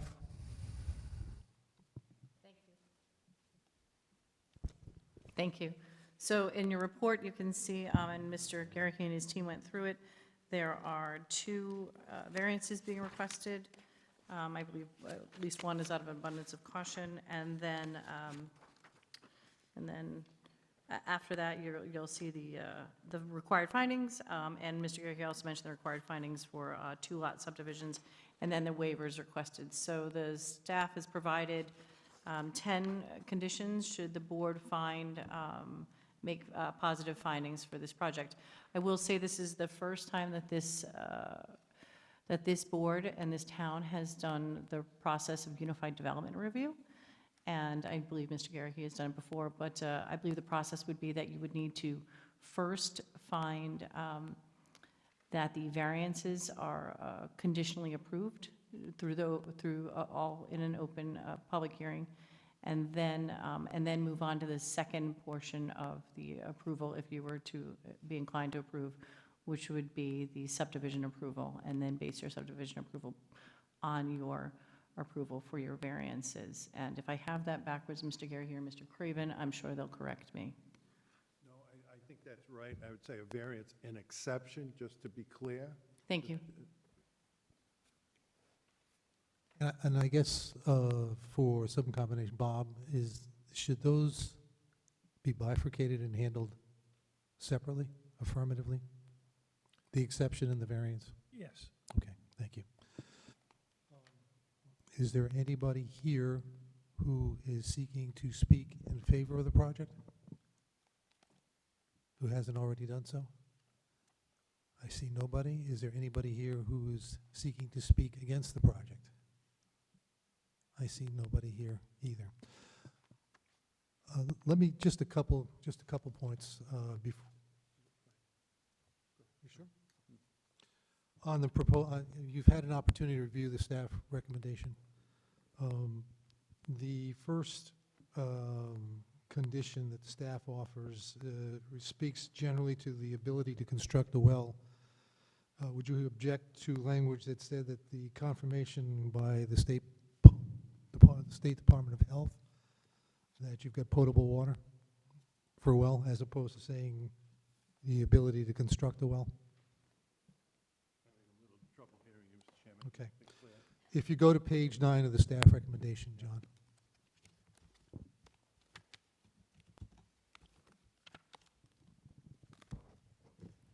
Go right ahead. The first recommendation says that the confirmation of the ability to construct a well for potable water. I'd like to change that language to say the confirmation by the Department of Health that you have an approved well for potable water.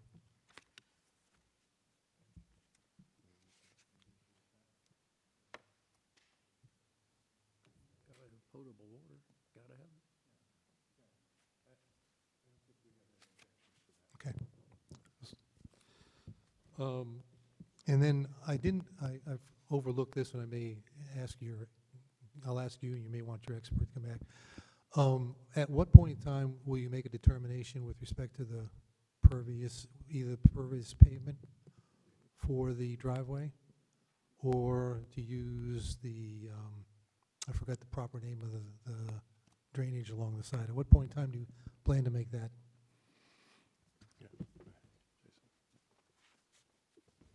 I would expect that that decision could be formalized, when we're going to go forward with the building permit, and, we'd incorporate that with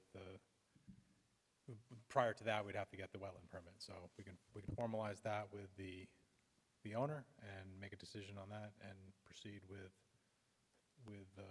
the option that is chosen. So again, as Jill mentioned, this is the first time through Unified Development here. Is there a final plan that's submitted to you, and the administrative officer makes the determination that all the conditions have been met, so on and so forth? Yes, there'll be a Okay. final plan that comes through Okay. administrative approval. Okay, great, thank you. Okay, I think Rupert's got a question for you, John. So one for Bob first. Have you had a chance to review the easement to see from the town's perspective if it's adequate? I didn't get the whole question. Did you have a chance to review the easement for the right-of-way to see if it, from the town's perspective, it's adequate? I did. I found it adequate. Great. And then I had a couple of additional conditions for approval, if you're okay with them, and I think I heard at least one. The existing stone wall will be retained, not removed or relocated in any way, except to provide for driveway access to the property. Sorry, let me just check. Am I not speaking in the mic loud enough? Just to be clear, yes, except for driveway access. Yes, I don't know that's whether it. the existing stone wall needs to be moved slightly for driveway Yep, access. driveway access to the property. And then I think you proffered a condition that there'll be no further subdivision of the parcel. I did.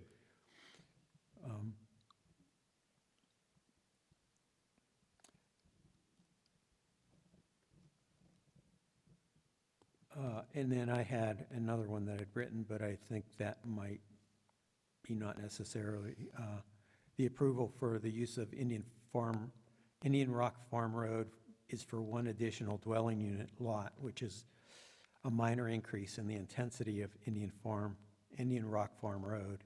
Any future project application which increases dwelling units, lots, or road usage must comply with all local, state, and federal regulations. So I don't think we have the ability to agree to that. I mean, because the Indian Rock Farm Road is not our Right. property. So I just don't think we would have the ability to do that. Got it. Okay, Mr. Garrity, thank you. Did you want to, is there anybody on the remote that you wanted to ask? We don't. You don't do it that way? We don't, no. We don't have remote access, Mr. Garrity. I'm sure we're being watched by thousands. I got one more question for you, John, excuse me, come back to the mic. One other practical question, if in the future you have different people talking to different people, does this person have any clout or any, I don't know, because this is not a condo association road, this person out here. If this changes, ownership, whatever, of Indian Rock Road, does this person have any, I don't know, leverage in terms of, again, maintenance or whatever with the road? I mean, they're taking a chance that it's going to be the same cordial, congenial, cooperative adventure in the future, right? Yeah. There's no association. There or is no anything here. association. I mean, right now, they're all, everybody talks to each other. I understand that, but it's, again, buyer beware. The person who does this is dependent. So on- our easement agreement provides that the grantor Yeah. will maintain that roadway. And Yeah. I- Yeah, no, right now, it's all conversation, et cetera. Thank you. Okay, thank you. So I think unless there's someone else who'd like to speak, I think we probably move to close the public hearing. Jill? So again, I would defer to others in the room who may have been through this before, but I believe you need to first make the conditional decision for the variances and then move on to the subdivision before you close the hearing. I would defer to Mr. Craven on that. I agree. Okay. So do we need to have a completeness determination? Excuse me, Mr. Chair, I just have a question as to Okay. one of Rupert's condition that the potential 12th condition of no further subdivision. I just want to clarify if that's limited to Lot A, the residential lot that's being created, because I don't know that I would want to put a restriction on the remaining commercial property, not knowing that property might be subdivided in the future and meet all of the requirements. So I don't know if your intention is only to limit the subdivision within proposed newly created Lot A. I was thinking as well as the wetland area, so. I could see the wetland, but there's still, so if the condition applied to any of the residential wetland areas, but not to put the condition on the commercial property, not knowing what the future might entail, if that would be more appropriate. So the parcel right now carries two designations. Portion is R80 and part is double B, if I'm not mistaken. So if the restriction that Rupert proposed applies only to the R80 area, you're fine? I'd be fine. I just wanted to clarify what his intent was. Okay. And I guess before I ask, I'm sorry, go ahead. No, it's okay. So I've prepared some motion statements. Now, I'm not sure that it works according to the process, but copies. Yeah, yes, I did. I wouldn't want it confined to the R80 area because the commercial lot is bifurcated. Some of it's R80, so I don't want it to be misconstrued in the future that commercial lot could not be further developed because some of it is on R80. So I'd prefer it just to the newly created Lot A. If that's, I guess, let me be sure I understood what you just said, Steve. Looking at the maps anyway, it's pretty clear what's R80 and what's double B, right? So. yes, but the commercial lot, which would be created now, is in both zones. So I don't want someone in the future to run up against a problem where they can't do anything with the commercial because some of that lot area is R80, is zoned R80. Got it, okay. Yeah. Okay. Okay, so I guess, let me just ask a couple procedural questions first before we get to the substance of that last one. Bob, do we need, before we act, do we need a motion, a completeness motion on something, on a unified? Yes. Okay, and then we take the two variant, the one exception and the one variance, and Correct. then we take a vote on the whole shebang? Is that how it works? That's how I would do it, yeah. Okay, so before we take a motion, is there any further discussion that people would like to have on any of these issues at the board level? Go ahead, Rupert. I guess to clarify it, you proffered originally the no further subdivision. What would you like to? Our agreement with the owner of the road is with respect to the parcel, the residential parcel. So I guess I would like it to be limited to that if possible.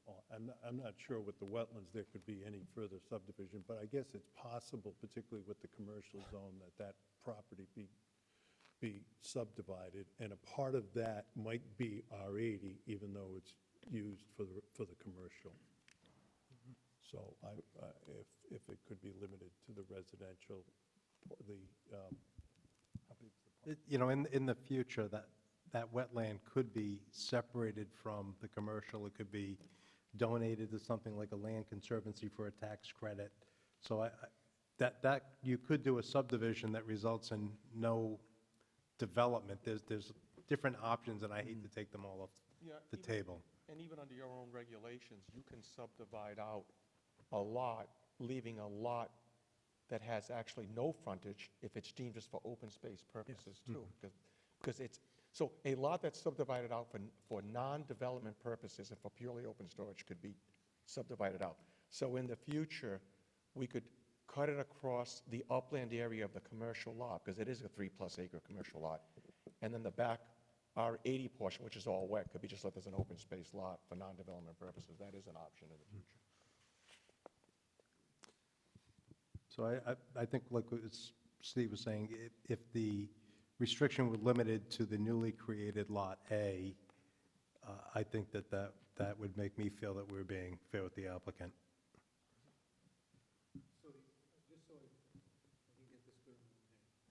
Mr. Callahan, can you please turn on your microphone? Yes, I can, thank you. Thank you. This is double B right here, BB. and everything else around it is R80, right? And Steve, your concern is what about this portion right here? So my concern would be if you could go to what'll be the subdivided property. There you go. One more down. There we go. So as you can see, here is your BB area. Oops, I'm losing it. Sorry, Amanda, thank you. Down a little, nope, a little more down. You got it. It's okay. It's okay. That's good enough. Right there is perfect. Perfect. So this here is the BB, right? All the way out to that end? Up here is where the new house will be constructed, here in the front. Correct. This will be subdivided off. But this whole part of this is one lot. And much of it is R80, despite this front bit being BB. So I don't want it to get conflated later that because part of this lot is R80, it's caught up in some restriction we put on now, saying that it can't be further developed or subdivided under our regulations. That's my concern. And certainly they'd have to come back before this board for any further subdivision. Of course. I don't want if something happens here and you want to do something, I don't want this being encumbered by our decision today to affect the commercial entity in front, which is zoned BB, but because the lot is bifurcated, I'm afraid that depending on how it's written, it's just easier to only encumber the actual residential parcel that we're creating. It's easier, I get that, Yeah. but I guess this isn't a lot line, and I guess the question is, Zoning line. it's a That's zoning correct, line. yeah. That's a zoning line, I get that, and the question is, if you were asked to, if you came before the board to do something in kind of in the BB all the way back here, would that line actually be delineated physically? I don't Would it think be it's- would it be delineated? In other words, is that just an arbitrary boundary that's out there that says where the BB goes back that far? Is that actually delineated in terms of meets and bounds? So I don't think you can, no, it's not meets and bounds. Okay, What I all right, don't think you that can answers- see is that it correlates to the had the aerial, and it may be in your report, that you can see it actually correlates to the actual area that's being currently used as commercial. Okay, well, if it's not meets and bounds, that's, I get it now. Okay, I get it, okay. Okay, thank you. So, So, So Mr. Chairman, go ahead. if I may, I just wanted to, so because this is a new process, the way that the zoning board, as you know, because you were a zoning board member, operates is typically they would close the hearing, which we've already determined you're not going to do. They would make findings of fact for the variances or any exceptions, anything that needed to be met. And then this board, as you're familiar with, would then, and you could vote conditionally, and then the board could then deliberate on the required findings for the subdivision. So I just want to be clear, because there was a question about completeness, and in fact, the administrative officer is required to certify completeness unless, for some reason, this board found it incomplete for additional information. It doesn't sound like that's the direction of this board. So Chairman, I don't know if this is Yes, helpful. I did, that's what I'm saying, Mr. Gary. I've certified it complete, and if you found it wasn't complete because there was things that were missing, that you're entitled to that under the law, but I don't think that's the direction of this board. I think you believe it's complete.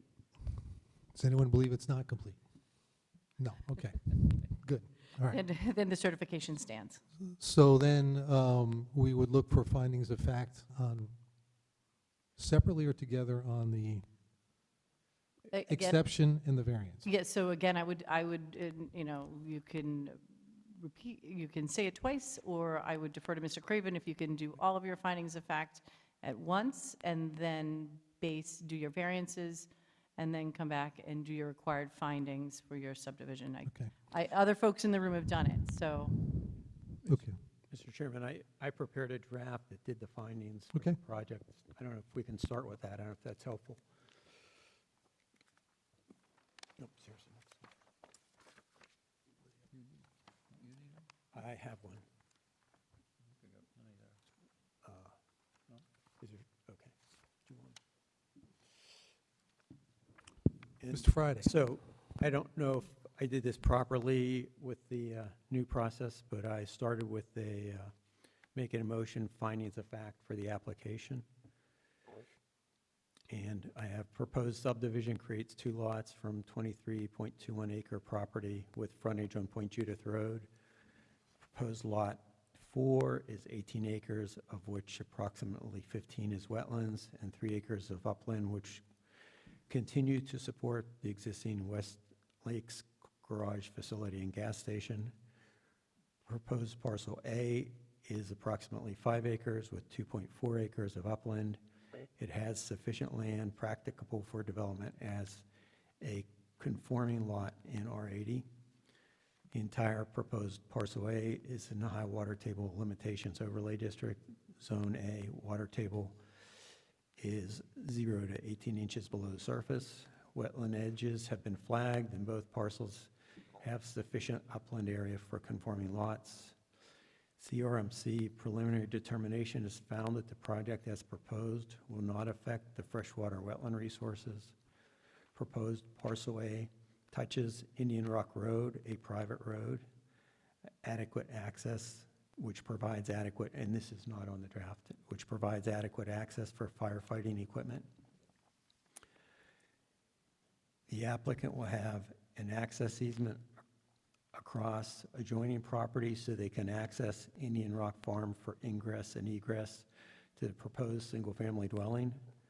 The owners of Rock Farm Road have submitted a letter with a draft access easement that gives the applicant access to reach Indian Rock Farm Road and authorizes the use of the road for ingress and egress to and from the house proposed on the proposed Lot A. The board finds that any future subdivision or development that may seek access off Indian Rock Farm Road shall be required to comply with the zoning ordinance, subdivision regulations, and any other applicable state or town regulation. And the proposed access easement includes a clear limit that restricts access to one lot, one dwelling, and prohibits future subdivision proposed parcel A. That's your proposed Yeah, with motion that, on findings of fact? with that, I move to vote on findings of fact. Second. Any suggested changes or modifications? If not, all in favor? Aye. Opposed? I made the motion. My God, you're a stickler for details. Go ahead. And then I did a specific findings of fact for the variance for the road frontage and exception, and I didn't have exception on my draft. The frontage on the town road is impracticable because of the nature of the lot and its extensive wetlands have made development of a road to the proposed new lot or a driveway from the proposed new lot to a public roadway impracticable. This hardship is due to the unique characteristics of the land. Access is being provided to the lot from an existing private road. This is a practicable and reasonable alternative to access the lot restricted to future subdivision and to the use for one dwelling. This hardship is not the result of any prior action of the applicant. Granting this variance will not alter the general character of the surrounding area, impair the intent or purpose of the zoning ordinance or the Narragansett comprehensive plan. This variance will have no impact on access to air, light, views, solar access, public access to water bodies, rivers, streams, nor conservation of energy and energy efficiency. Is that in the form of a motion? That's a motion. Is there a second? Second. All in favor? Aye. Opposed? And then I did specific findings for the waiver. Literal enforcement of the regulations is impracticable and will exact undue hardship because of peculiar conditions pertaining to the land. And then I cite the section 3B5. All proposed subdivision lots have an adequate and permanent physical access to a town or state-accepted approved street. Lot frontage on a town or state-accepted or approved street without physical access in lot frontage on a private street shall not be considered in compliance with this requirement without approval of the planning board, and requiring the applicant of the proposed subdivision to create a street is impracticable and will exact undue hardship because of the extensive wetlands on the lot being subdivided. The lot touches on an existing private road, which provides reasonable and acceptable strategy for providing ingress and egress to one lot that is limited to further subdivision and one dwelling by the proposed access easement. Making use of an existing private road for access to a single dwelling is in the best interest of good planning practice because it avoids the need for extensive wetland impacts and additional roadway development in sensitive wetlands. This is also consistent with the comprehensive plan, guide development, the provision guide development to protect and enhance the town's natural resources and ensure that natural resources are protected from the impacts associated with development. And consistent with the purpose of the zoning ordinance, providing for a range of uses and intensities of uses appropriate to the character of the city or town and reflecting current and expected future conditions, providing for orderly growth, and development which recognizes the natural characteristics of the land, including its suitability for use based on soil characteristics, topography, susceptibility to surface water and groundwater pollution, the availability and capacity of existing and planned public or private services and facilities, and specific findings for the, I guess we need to vote on the, Is that in the form of a motion? I move on that, those findings for the waiver. Okay. Is there a second? Second. Discussion? All in favor? Aye. And then I did specific findings for the subdivision. The subdivision as proposed is consistent with the Narragansett Comprehensive Plan. The lots proposed in the subdivision conform to the standards of Narragansett zoning ordinance with the recognition of variance for the required road frontage as approved through this unified development process. There will be no significant negative environmental impacts from the proposed development as shown in the preliminary plan. This reflects that the wetlands have been flagged and is contingent on final CRMC approval of any building permits. Environmental impacts are also being avoided by access easement that limits future subdivision and limits development to one dwelling. The access of the new lot is being provided via a private road instead of requiring the property owner to develop a road for a single lot. The subdivision does not create lots with physical constraints to development. All lots have adequate high ground that is developable. The new lot created by this subdivision does not have permanent access to a town or state street. However, this provision is being waived by the planning board through this unified development process with a waiver because the lot touches an existing private road. The owners of that road are providing the lot with an access easement across the abutting property and authorization for one lot and one dwelling to use the private road for ingress and egress. The subdivision has safe and adequate circulation of pedestrians, adequate surface water runoff, suitable building sites, preserves the natural and historic cultural features that contribute to community by protecting wetlands and the condition to retain the existing stone wall.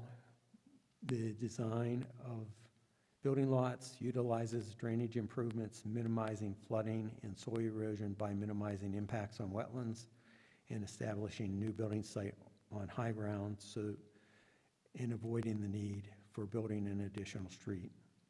And I motion to approve the preliminary plan for minor subdivision of Lot 4 on Accessors Plat Y for 707 Point Judith Road, Indian Rock Farm Road, parcel as presented by DePrete Engineering, April 5, 2024, last revised December 2, 2025.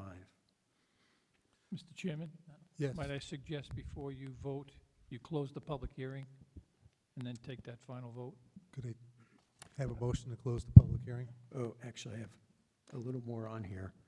This approval, Hold on, Yeah, hold on, be- hold Yep. on. Before you go on, there's one word here that's being picky, but yep, you said suitable building sites plural. aha, I think you want to have that singular. yes. Well, there are two lots because the lot, the existing commercial lot, right?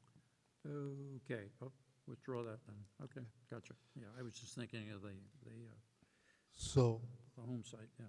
Bob, I'm sorry. Bob, you are suggesting that we close the public hearing at this Yes. moment, Okay. Mr. Friday, with respect to everything you've done, do you want to make those a vote on the last specific findings of fact for the subdivision? You made the motion and it was not seconded. Right, I had a few more points here that I didn't read into the record. And then you could close and then make the vote? I'm sorry. Rupert, you have additional points on specific findings for the subdivision? Yes, this approval was made under the Unified Development Review process and includes a variance to the requirement of section 25.14 road frontage, which Nope. requires, I'm sorry, Mr. Friday, you Yeah. read the specific Okay. conditions. So you just got through reading them. Did the board want to take a vote on that? I think we're, And then move on to the you're motion. going to, you have to agree to the specific findings, and Okay. then move on to the motions. So you make the motion on the specific findings for the subdivision? I'll second Okay. the the specific findings. Any discussion? All in favor? Aye. Now, Rupert. So Mr. Chairman, a motion Now, to I would close. make a motion to close the I'm sorry. public hearing. I'll make a motion to close the public hearing. Thank you. Thank you. Is there a second? I Okay. second that. No, I think Steve seconded it already. Thank Sorry. you. All in favor? Aye. Now, Rupert. I make a motion to approve the preliminary plan for minor subdivision Lot 4 on Accessor's Plat Y 4, 707 Point Judith Road, Indian Rock Farm Road, parcel as presented by Dupree Engineering, April 5, 2024, last revised December 2, 2025. This approval is made under a unified development review process and includes a variance to the requirement of section 25.14 road frontage, which requires a lot for residential development to front on a street which has been improved to town road standards, a waiver to section 3B5, all subdivision lots shall have adequate and permanent physical access to a town or state-accepted approved road, lot frontage on a town or state-accepted or approved road without, or approved street without physical access, and lot frontage on a private street shall not be considered compliance with this without approval of planning board, and in this process, we're approving that.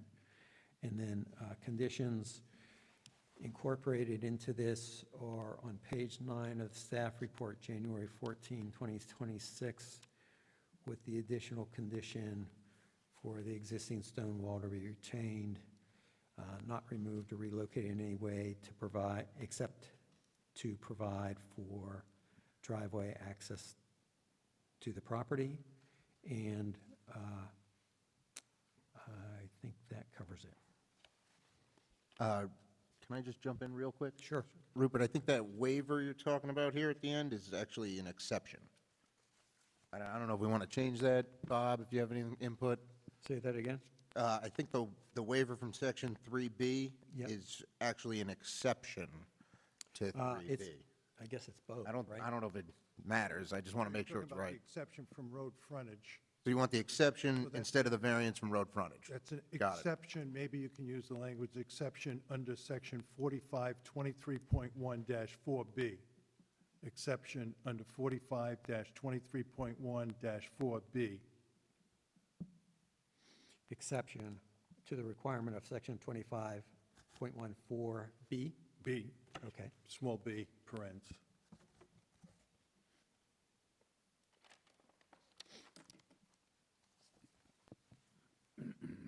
We're set? Just, do we want to also update that with your condition for the well, for Department of Health?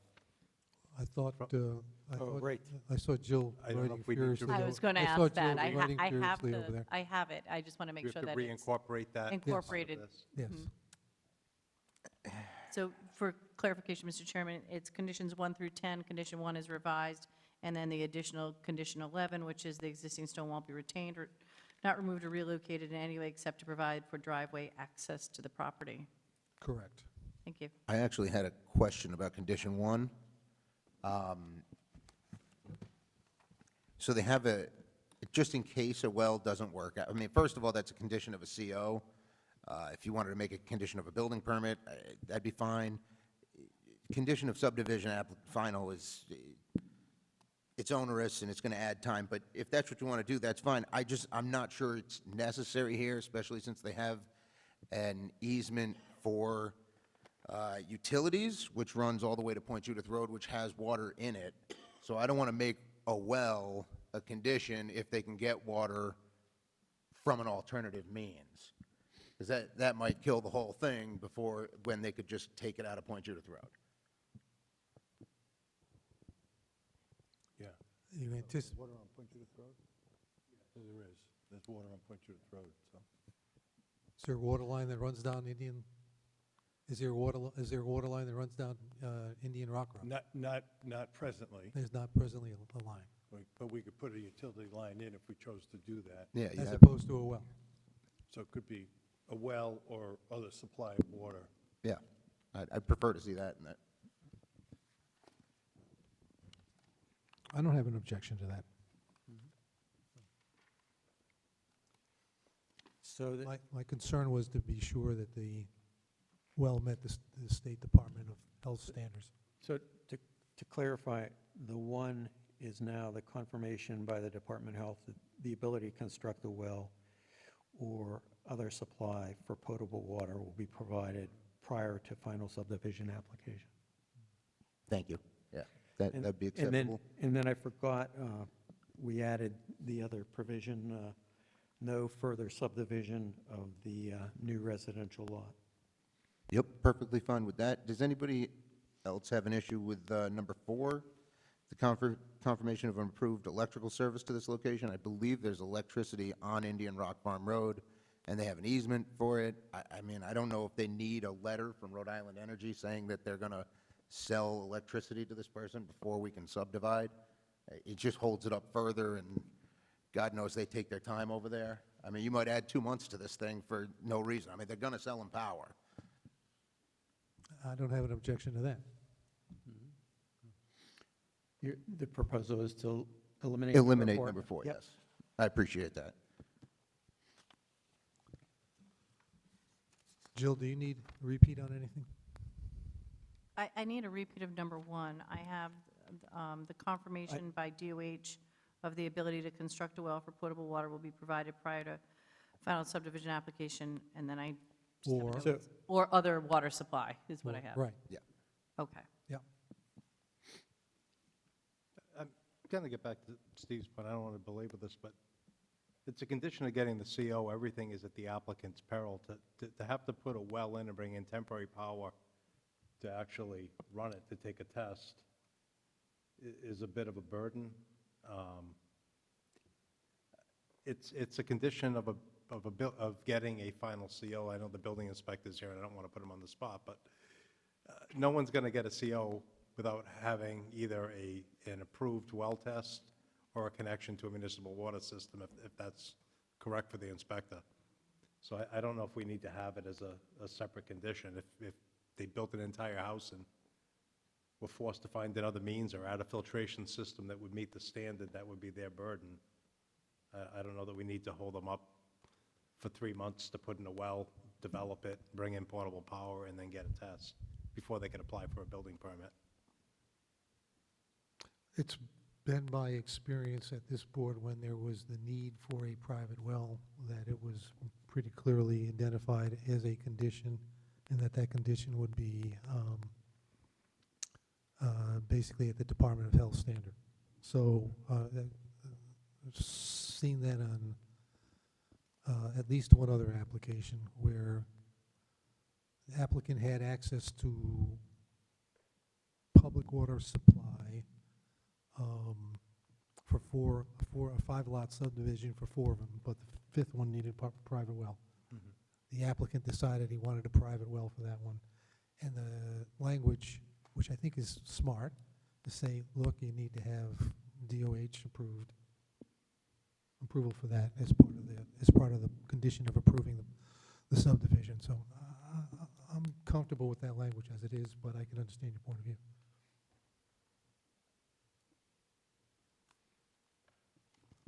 Is there any chance we could make it a condition of a building permit?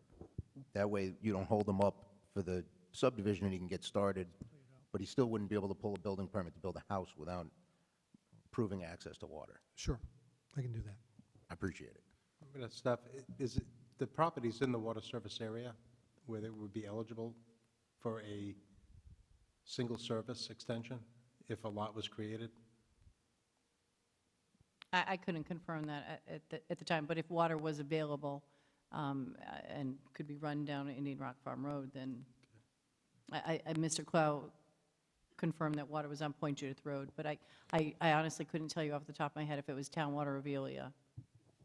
Maybe Mr. Garrity's team knows, but I don't think they can talk about it because the hearing is closed. Yeah, But if they were able to provide proof of access to municipal water, that would be acceptable, and then a well could be their option if they chose.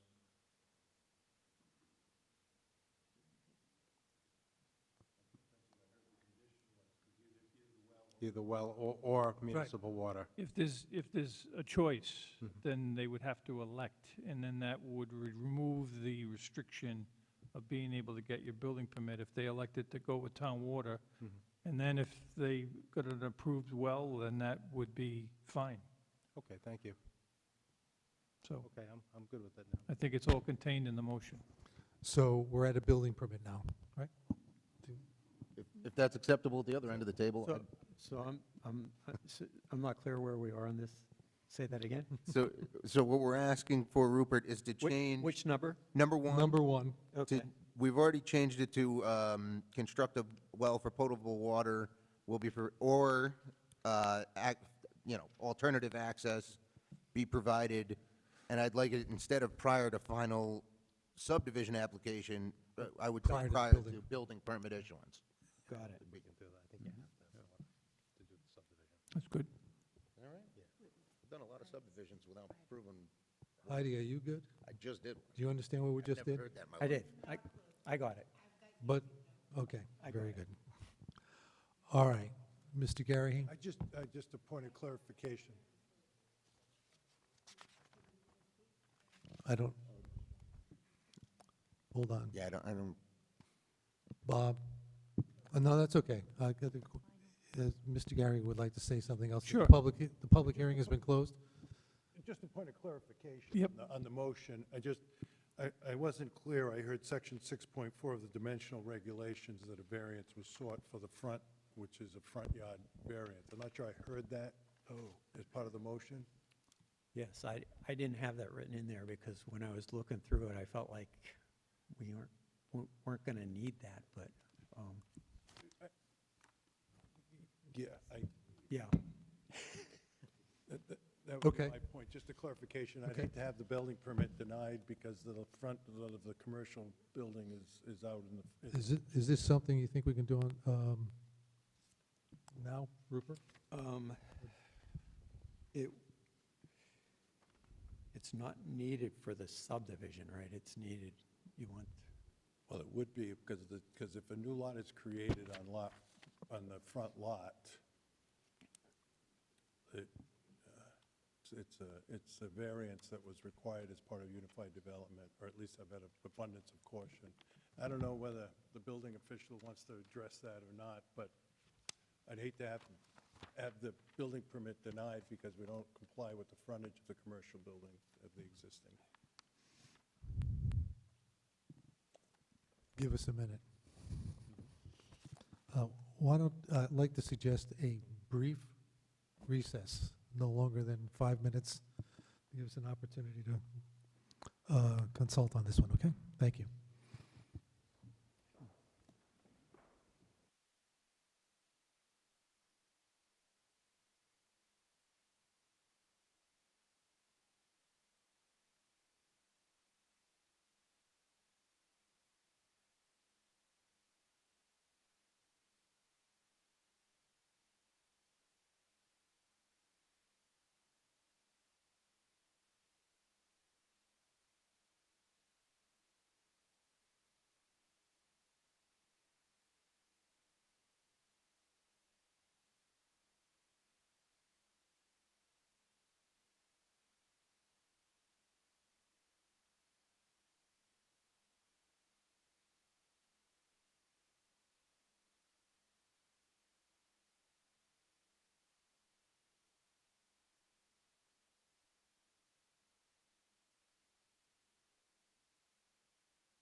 Okay, I'd like to bring the meeting back to order, please. What we're going to do is we're going to hold, if you'll agree, Rupert, we're going to hold your motion in abeyance. We're going to go back and seek a motion for the 6.4 findings that we need to make. So with that, would you like to do that, Jim? Yes, please. I would like to make a motion, subject to section 6.4 of the dimensional regulations. In the BB zoning district, the front yard setback is 24 feet. The existing canopy over the gas pumps for the existing structures within the front yard, and out of an abundance of caution, I would like to make the findings that the hardship for which the applicant seeks relief is due to the unique characteristics of the subject land and/or structure, and not the general characteristics of the surrounding area, and is not due to physical or economic disability of the applicant, excepting those physical disabilities addressed in Rhode Island General Law 4524 30A16. Number 2, the hardship is not the result of any prior action of the applicant, that the canopy existed prior to his becoming the owner of the property. Number 3, that the granting of the requested variance will not alter the general character of the surrounding area or impair the intent or purpose of the zoning ordinance or the comprehensive plan of the town of North Kingstown on which the zoning ordinance is based. And I think anyone who's had a... Narragansett, not I'm sorry, North Kingstown. Narragansett. That was last year. That was last year. It's a Freudian slip. That the canopy has been there for as long as anyone can remember. It's not going to alter the character at all.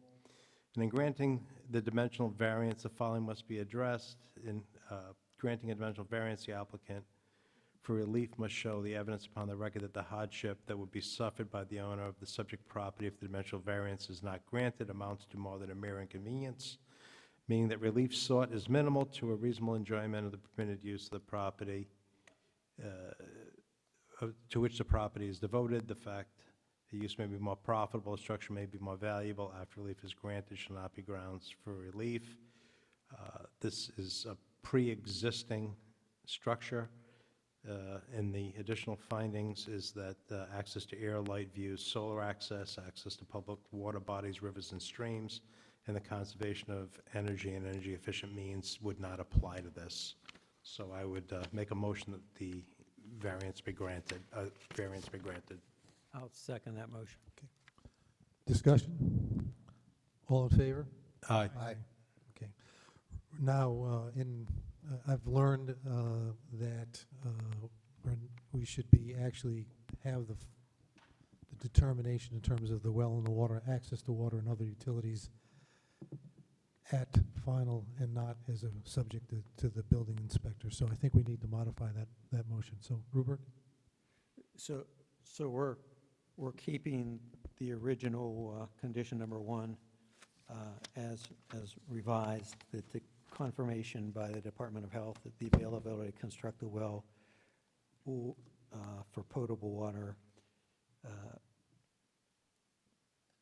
will be provided prior to the final subdivision application or other water supply. And Joey had that better written than I did, I'm sure. I have the confirmation by the Department of Health of the ability to construct a well for potable water will be provided prior to final subdivision application or other water supply indication. Actually, don't have it better than you, Mr. Friday. Or other water supply be provided. Confirmation. Confirmation be provided. Correct. Okay. And then I guess revise my motion to include the variance that we just adopted for the nonconformity setback for the commercial lot. Do we need to do that? Did we just? I think we just did that. We just did that, right? Okay. So we don't need to do that. So So then we're the variance has been taken care of. This is for the exception, correct? Then Rupert? Subdivision, I'm sorry, for the subdivision. Okay. So, Rupert? So the final motion? Yes, for the final exception. motion. Ruben. Motion to approve the preliminary plat for minor subdivision Lot 4 on Accessors Plat Y 4, 707 Point Judith Road, Indian Rock Farm Road, parcel as presented by Dupree Engineering, April 5, 2024, last revised December 2nd, 2025. This exception was made under Unified Development Review process and includes this approval was made under Unified Development Review process and includes exception to the requirement of Section 25.14B road frontage, which requires a lot for residential development to front on a street which has been improved to road standards, a waiver to Section 3B5, all subdivision lots shall have an adequate permanent physical access to town or state accepted or approved street. Lot frontage on a town or state accepted or approved street without physical access and lot frontage on a private street shall not be considered compliance with this requirement without approval of the planning board, which we are approving.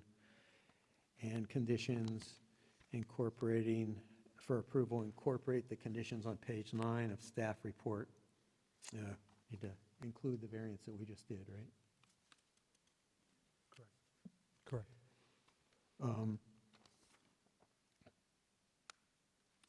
The process includes the variance for setback standard of the commercial lot. And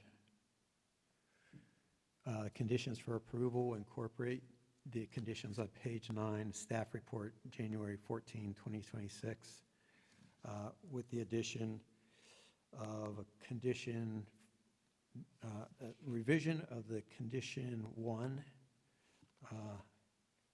as Jill just read. Elimination of condition 4. I'm sorry, Mr. Kine, did you want to eliminate condition 4, it's a utility? That's what we had talked about, right? Don't you need? You need did, it. we did talk about it, and then we talked about how utilities are required You prior needed to it. final. Oh, okay. Yeah, you need it. So not eliminating condition 4. And then adding condition, the existing stone wall would be retained, not removed or relocated in any way, except to provide driveway access to the property, and adding an additional condition, no further subdivision or development of the new residential lot being created. That's your motion?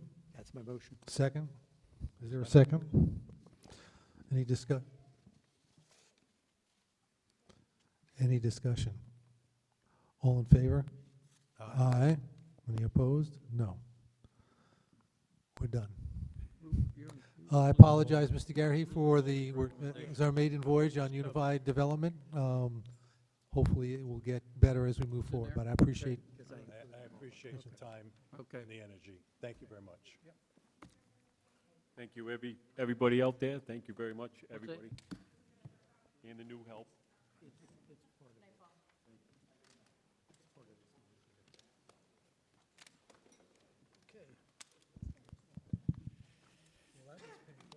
It was interesting. No, that's interesting.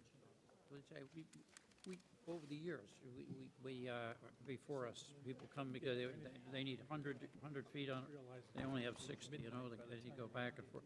But this is sort of interesting, and I said to John, Archie Canyon would come before us. But, you know, he had more ways of creating, you know, the flag, you know, a way to get to the property. And he had one development, it was all flags. It was unbelievable. And he was a master of that. Okay. You want to keep going? Yeah, let's keep going. I could take a break, too. You want a break? Yeah. Where they have you now? Break? Whatever you want to do. Well, I got members who'd like a break, so why don't we plan to reconvene at 8:30, okay? It's got a nice eave. I never got to the bathroom. There you go. Now I have my chance.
you mature and they, life is different. Absolutely. Okay, I'd like to call the planning board meeting back to order. Moving on, under, our next item of business is D, new business in terms of discussion of House Bills 8004 and 8036. And let me suggest, I think it might be a little better for the purposes of moving the meeting along is to take those up a little later. If we could take them up at the end of the meeting? Sure. If that's on it, no one has an objection to that? Okay, let's do that. I don't know, do I need a formal motion to change the agenda like that, Bob? Or not? No, I didn't think so. Okay, under old business, we have a continued discussion of the town council's February 2nd, 2026 adoption of the 15% dimensions of the zoning ordinance. And there were, if you recall, there were, when the town council approved that ordinance, there were 3 or 4 issues that were hanging out there that town council said we are not in a position to address because they were at final reading, but they understood and asked that if there were amendments that were suggested to come forward, that they do so. So there was the issue with respect to Breakwater Village, and there were 2 issues there, as I recollect. One had to do with they wanted to keep the 15%, the original, or the 2023, is it 23 or 24 changes in place, Jill? The changes that were made January 1st, 2024 are the Right. changes they wanted to keep. They wanted to keep those changes. And they also wanted to address the shed location issues. Do we have correspondence from them on that matter? I did receive email correspondence from them, and Wayne Pimentel is here as well to speak on behalf of the ARC. I'm Okay. sorry, the Condo Association. Okay, so we have that issue. We have the issue of, I think, Bob, we asked you to be prepared tonight to talk about language that appeared in Section 4.5 that no one could understand, and we wanted to talk a little bit, we wanted to understand whether or not that was subject or something that should be amendment. And then we had the issue of the 5-foot setback for the purposes of fire and public safety. So let me take Mr. Pimento first, so if he would like to go home, he can go home when he's done.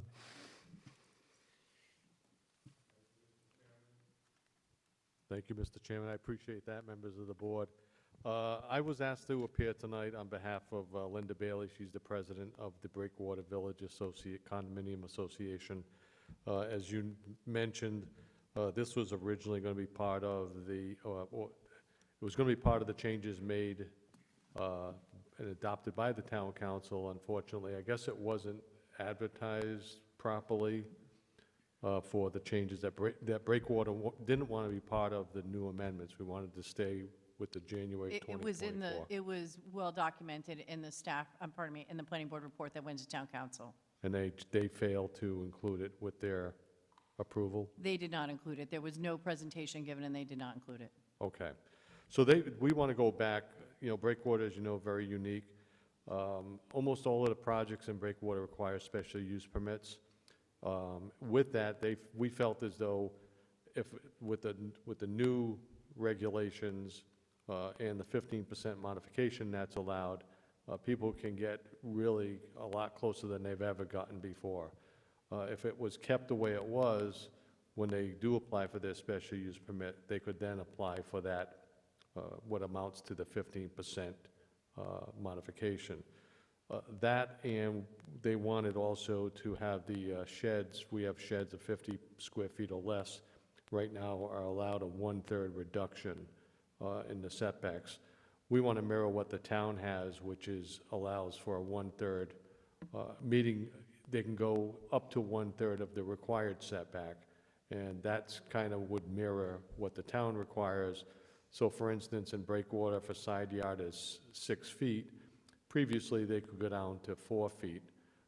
We would like to go down to the 2 feet, as an example, which would mirror the 1/3 requirement that the rest of all the other zoning districts in town comply with. So I don't know if that was something that was, when that was established, it was just not picked up to mirror the town, but they would be in favor of that.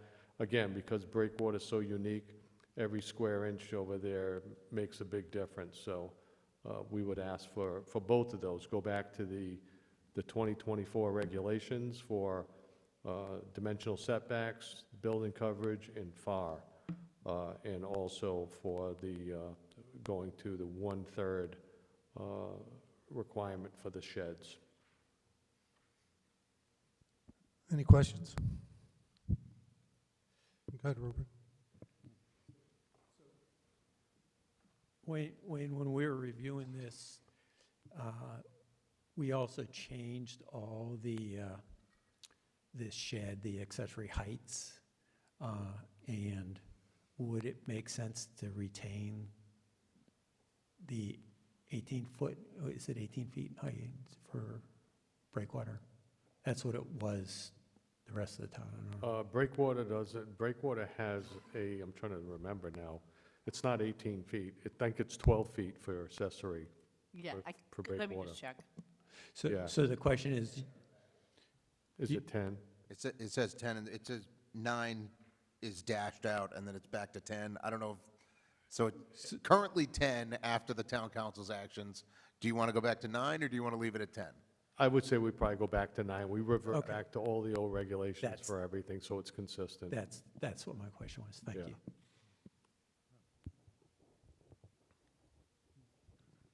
Jim?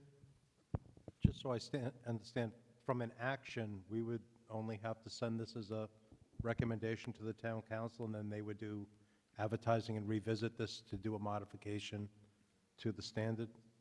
It's my understanding that the planning board has the authority to propose amendments to the ordinance for the council's consideration. So that's, we could do it as a simple motion, we wouldn't have to have a second public hearing because it is advertised tonight for this? Do you want me to take? Yeah, sure. Okay. So what you have before you are the changes that, that the town council provided to you. I think if this board were inclined to want to make a recommendation back up to the town council, you'd want to look at that language one more time in the format that it should be submitted to them. And then that night you can, I'll prepare a report for you, of course. And then you can make that recommendation, and then that report would be similar to every other report that comes from this board to the town council. It would be scheduled for a public hearing. Okay. So would you want a motion for us to request that you draft it back to the 2024 requirements with the 1/3 on the shed? Right. And ask that that be brought back to us, or is that something that doesn't need a Nope, motion? so it's a continued discussion, so there will be no motion. If the board is inclined to want to see it next month in a format of which it can be voted on, we can do that. Okay, thank you. Why don't we do the whole thing at once if we can? So, any other questions for Wayne? And we appreciate you bringing this back before the board, because we know that it's sometimes not an easy thing to do, so we appreciate it. And I just have a clarification for you, Wayne. I'm sorry, I misspoke. You actually have 3 different accessory heights based on the size of the lot in Breakwater Village, starting at 9 feet. Then once you're over 4,500 square feet, you go up to, go back to 10 feet. And then if you're 10,000 square feet or more, it would go back to 16 feet. All right. I would say we revert back to all the original 2024 regulations. Yeah, I just didn't want to, Yeah. confuse everybody. Except for your side setback on shed, correct? Correct. Correct. Okay, thank you, Wayne, appreciate it. Thank you very much. Okay. I appreciate it. Wayne, Yes. is that true you're leaving us? What's that? Is that true you're leaving us? I am, yes. Well, I want to thank you for your service, Thank you. really. Thank you. Thanks. Yeah, April 3rd. He's still living in Breakwater Village, he's just retiring. I will try to limit my appearances before the board, but I appreciate it. Thank you. It's been a pleasure. All right, Wayne, Thank thank you. you, appreciate it. Thanks. Okay, Bob, can you help us with what the meaning, and not so the meaning and its application in terms of the new language is the last sentence on, that was added to 4.5, maximum lot coverage is legally created legally created dimensionally substandard lots of record shall be determined consistent with this section and applicable state law for substandard lots of record. Help us out. Well, I think if you remember, you asked Nick to do this follow-up. So I spoke with Nick about a week ago. He checked in with the town council solicitor, Mr. Callahan, and his interpretation of that section is it says what it says, and that the council has passed it, and that it's the law of the matter at this time. I have looked at it and find it because I know some of you have asked questions, does this negate in full or part the FAR calculations or anything of that nature? And I would say that that would be possible. The factual situation might present a clarity one way or the other in interpreting it. And it would also depend on what, quote-unquote, applicable state law for substandard lots of record mean. And in that, what law are they talking about? And under what circumstances are they talking about a substandard lot? So it creates confusion in the sense that it opens up the possibility, not confusion, I shouldn't say. It creates possibilities of being able to do a more liberal approach, if I could say it that way, to allowing people to use their property. And I'm not expressing an opinion other than as a lawyer, what would I do if this was in front of me, especially if I was the judge? I would have some of the same concerns you did, but I'd be asking a lot of factual questions, and it would always come in the context of a presentation before the court or an actual trial, or an appeal for that matter. And So- then this would be interpreted. So I can assure you of one thing. This will be interpreted by the land use judge, Judge Lanfear, and it will also be interpreted by the Rhode Island Supreme Court. So right now, this is the last spoken word of the town council. That's the best I can tell you. So two questions. One is, does this language in where it appears in the high water table, district limitations, in Part 2, Section 4.5, Yep. is this language limited to high water, to substandard lots of record that are in high water overlay districts? Or is it applied to any substandard lot of record? It's a good question. I've only looked at it in the context of how it would apply to Section 4.5. And from what I could tell, I didn't read the entirety of the ordinances. But I would tell you that it appears to me that it would only apply to 4.5. At least that's the intent of the council. Okay. It just is a very curious addition, especially when presumably the town council who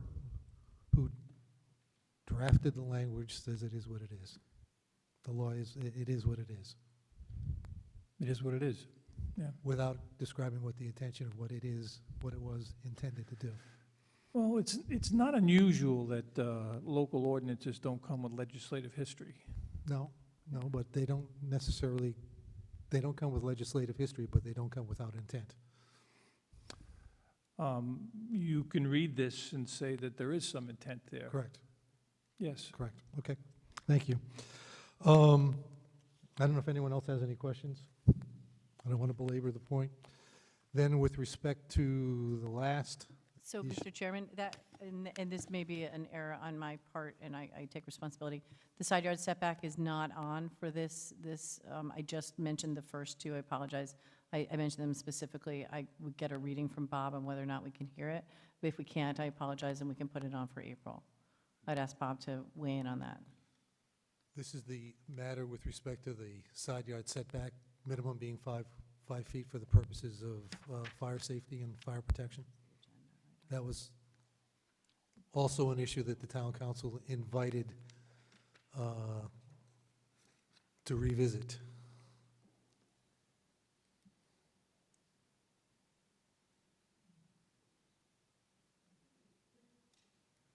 Yes, the answer is yes, we can discuss it, okay. Yes. So I know that's been an issue for you, Doc, and for others for a while. I think the council, as I said, they had gone through first reading, they had made second reading. Town council president made a point of saying these 3 or 4 issues were issues that they could not address because they were at second reading, but they know they were important, they wanted to come back and address them again. So I took it as an invitation that if we were so inclined to recommend to them again to go back with the 5-foot setback, that we should go ahead, that they were prepared to hear that again. So I don't know if you want us, I don't know, do you, anyone else would suggest that we craft the language and send it back to the town council as an amendment going forward? You interested in doing it? I mean, my presumption is you'd want to do that. But if you don't, Rupert? Yeah, I think it's a good idea. I think that minimum 5 foot makes a lot of sense. It's a standard in Breakwater Village. I mean, it's been there for a lot of years for a reason, and with the new standards for substandard lots, you could end up with much smaller distances. And I think at some point, if there isn't something like that in there, there'll be a disaster, and somebody's going to say, how did this happen? And everybody will scratch their heads and say, oh, we don't know. And I think it's in the sort of prudence, safety, future of the town that we recommended it be reestablished. I certainly agree. We've heard testimony in here from fire experts, and we certainly have discussed this over and over again. When things go bad, you need access, you need some dimension. So that 5 foot's reasonable. And I think when we discussed this one time recently too, Jim pointed out that the standard for these high efficiency furnaces, you need a 5-foot setback anyhow. So I think there's other reasons besides fire safety to do it. So is it consensus of the board to ask staff to craft language for us to take a look at our next meeting for something like for this? Steve? I'd certainly like to see language. I can't comment on something that we don't have in front of us. I remember actually that 5-yard minimum was also an 8-foot minimum if the structure were over a certain height. I don't know if this is going to apply to accessory structures. I don't know what to talk about because we don't have it in front of us. So sure, I'd love to see it again. Sure. So the ordinance as previously drafted said it was 5 feet for 2 stories and 8 feet for 3 stories, which was sort of direct correlation to the way that our substandard lots of record used to be prior to the law changing in 2024, whereby substandard lots of record had a minimum side yard setback of 8 feet. So you could go up to 35 feet and 8 feet. So the change that was made by the previous council reflected that previous substandard lot. So it would be 8 feet for 3 stories and 5 feet for 2, which also is reflected in the way Breakwater Village is, 5 feet. Okay, and this was only for primary building structures, or because as I remember it was broke out from see, this is a hard conversation to have without anything in front of us, so I'd rather just wait and talk about it when we have something in front of us.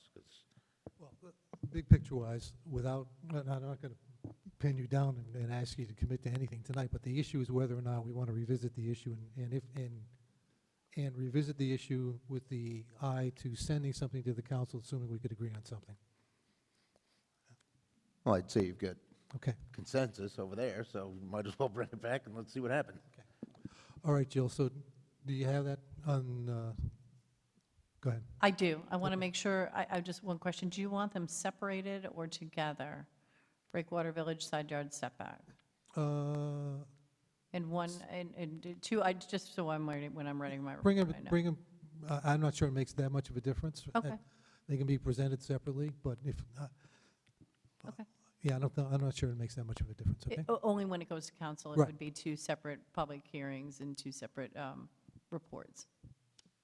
Well, I would, in the interest of ease of moving it, I'd bring them as one in that case. Okay, That's what I thank would you. do. Thank you. Okay. Moving on. Approval of minutes. Heidi?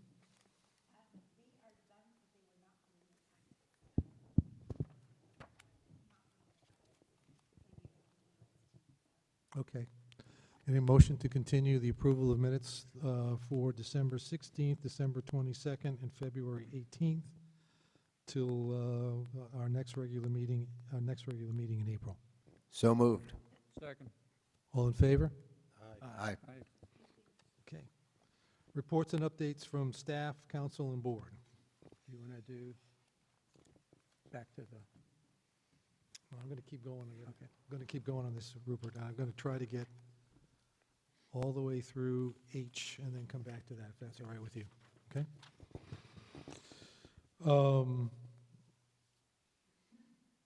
Reports from staff, council, and board. I'm sorry. Planning board liaison updates, coastal access. Rupert? so the meeting's tomorrow night, and a bulk of the agenda is looking at bills pending in the General Assembly that relate to coastal access. So. Land Conservancy Trust, Steve? As I reported last meeting, the meeting that followed our last regularly scheduled meeting was during vacation week. I did not attend, and as way of an update, this month's meeting is canceled, so I won't attend that either. So I'll have an update for you in a couple of months. I don't know if Jill has anything to add, but I don't. And Rupert, I think this is back to you, right? Rhode Island Division of Statewide Planning? Did you take that? Do I have that wrong? It says Rhode Island Division of Statewide Planning, Planning Board Liaison Updates. Well, that's me also, in part with Rupert. That's the Resilience Technical Assistance Oh, okay, Program. okay. Didn't Yeah. recognize the all right. title. Yeah. Yeah, so there was an initial meeting by the consultants outlining the process and outlining the topics that they heard. They did preliminary, they did interviews with, I guess, a broad group of folks, and they summarized the topics, presented them to this advisory committee, and presented the agenda as sort of the timeline. And so that's where we are. I don't know if you want to add more to that. Nope, Mr. Friday got all that, and the only other thing is that the project's still moving along, and we're still on schedule, even though we just started, but that's good. And we are going to be looking at specific sections within our zoning ordinance and other municipal plans to consider what can be utilized for this project. There'll be 2 public meetings, I believe, for the project. I believe Yeah. it was 2 or 3, yeah. Yeah. Okay. Legislative updates, zoning ordinance? Yes, the zoning ordinance, a draft was sent to Mr. Solitro, and he provided comment back to the subcommittee. We have a meeting coming up this Friday to finalize our revisions, and then we have a meeting in the following week, or 2 weeks. I had sent an additional email.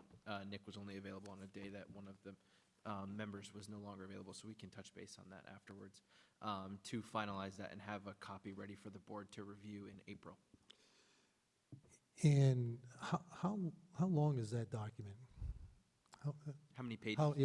How extensive is that document? I don't recall off the top of my head, but I want to say no more than 15, probably 10 pages at a maximum, maybe 7 or 10.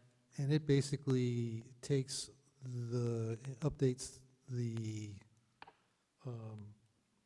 ordinance with the laws that have been passed in 2024 and 25? 2025. 2025, okay. And that would come before the board then at its next regular meeting? Yes, at April. So long everything goes smoothly with the meeting between the working group this week as well as the meeting with Mr. Solitro following. Okay, so try for April, no later than May.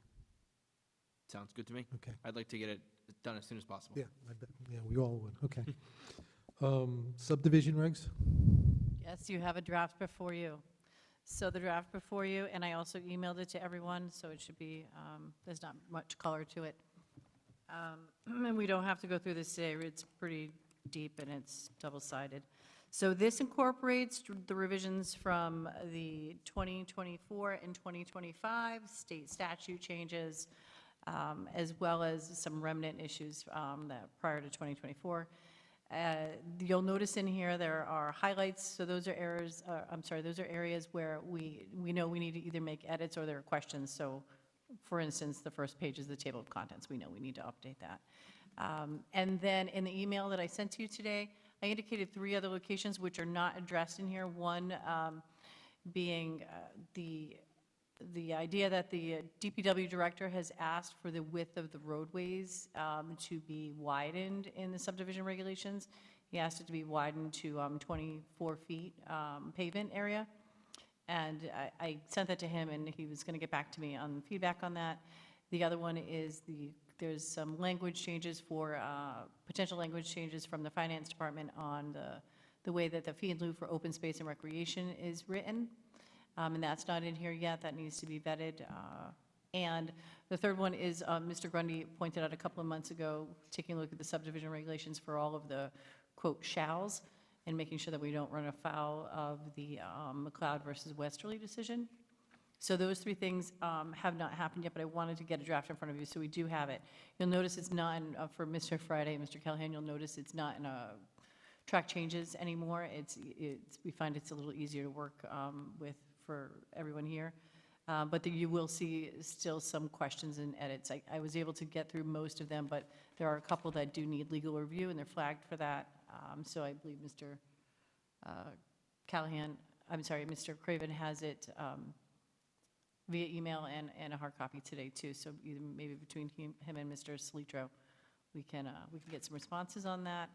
But that's where we are. So if you have any questions in the meantime, by all means, email me directly. And Mr. Callahan, I'll leave it up to you. Do you want to try to tackle this, get some changes in before next month to put it in? Okay. Okay. So please do your due diligence, take a look through. I'll work out the fee in lieu and the roadway width in the meantime, and we'll try to address those questions that are highlighted. They're either highlighted and they're noted in a comment on the draft. So in order to get to the finish line on this, we provide feedback to you. Is there a subsequent meeting of the subcommittee, or? I think that would be best, to Okay. have a subsequent meeting of the subcommittee, that we Okay. can go through this with the attorneys to get those legal questions answered. And at that time, I can bring in the question about the shalls, the roadway issue. I can't think of anything off the top of my head. There are other folks in the room who may have another thought on the roadway issue, but DPW has asked that the roadway width be widened. And with regard to the fee in lieu for open space, this has come up on multiple occasions with fee in lieu, and the finance department has taken a look at the language, and they've made some suggested edits about responsibilities and things. So, I mean, in order to get over the finish line, would it be helpful to have feedback in the next, let's say, 2 weeks, back to you? Yes, it would be helpful to have feedback in 2 weeks, and also to have a subcommittee meeting scheduled with the 3 of us in legal. So I'll ask colleagues on the board, I know this is not it's an onerous task, but it's got to be done. Take a look at the document in front of you. Provide any feedback that you have directly to Jill. Jill will basically aggregate it, put it in place, and I'd ask that if you get that done in the next 2 weeks. Anything else, Jill, on subdivision regs? No, I'm sorry. Okay. No, thank you. No, okay. G3, is this Coyen, is that correct? Van Coyen? Coogan, Van Coogan? That's me again. Three-lot Right. subdivision? So, yep, this is just a report out that there was a three-lot minor subdivision done with no relief necessary. It is a requirement of state law that we report it out. We will be looking at actually doing what other towns do, where they post them. They post minor subdivisions that are in the works, because there is no requirement for public notification anymore. The state law changed a couple years ago, and they removed the requirement for public notification for minor subdivisions up to 9 lots. So there could be a subdivision happening without the benefit of having the neighbors be aware of it. So we're letting you know that there was one done, the most recent one done. I've informed you of others along the way. Comp plan update? Come on, okay. Keep trying to turn off my mic. So the comprehensive plan kickoff meeting is tomorrow. So Mr. Callahan, as you know, we have some homework ahead of us. It does not have to be done by tomorrow, but we do have some homework, which will be coming to this board ultimately to talk about action items. I think we're going to I'm going to talk to you about bringing that to this board to talk about the action items from the current comprehensive plan and where we are and where we want to be, if some of them, if some of them are still relevant, or maybe we want to have a further discussion with the consultant. But tomorrow's the kickoff meeting, so I'm looking forward to that. I'm looking forward to getting this process rolling, because we are on, for comprehensive plan update purposes, it's a tight deadline. It is a tight deadline. So, but I think for the next meeting, I mean, tomorrow's really an organizational meeting in terms of timeline, deliverables, structure in terms of putting together the structure in order to get from point A to point B. So I think at the next meeting, we'll be able to kind of lay that out for people at the board level. And then we're going to be looking for help in terms of pushing this thing forward as well. So more to come on that at our next meeting. Heidi, quorum confirmation for the 21st. Is everyone planning to be here for the 21st? Why not? Okay, and while we're on the 21st, we had the issue with respect to Boone Street Market this evening. And I'm thinking that given the short notice that was given by the applicant for the cancellation of the meeting, and given the number of people who came out to speak tonight, or to be heard tonight, that were unable to speak, that we should seek a special meeting in the off week, not on school vacation week, with the applicant to continue this discussion. Are people inclined to do that? Yes.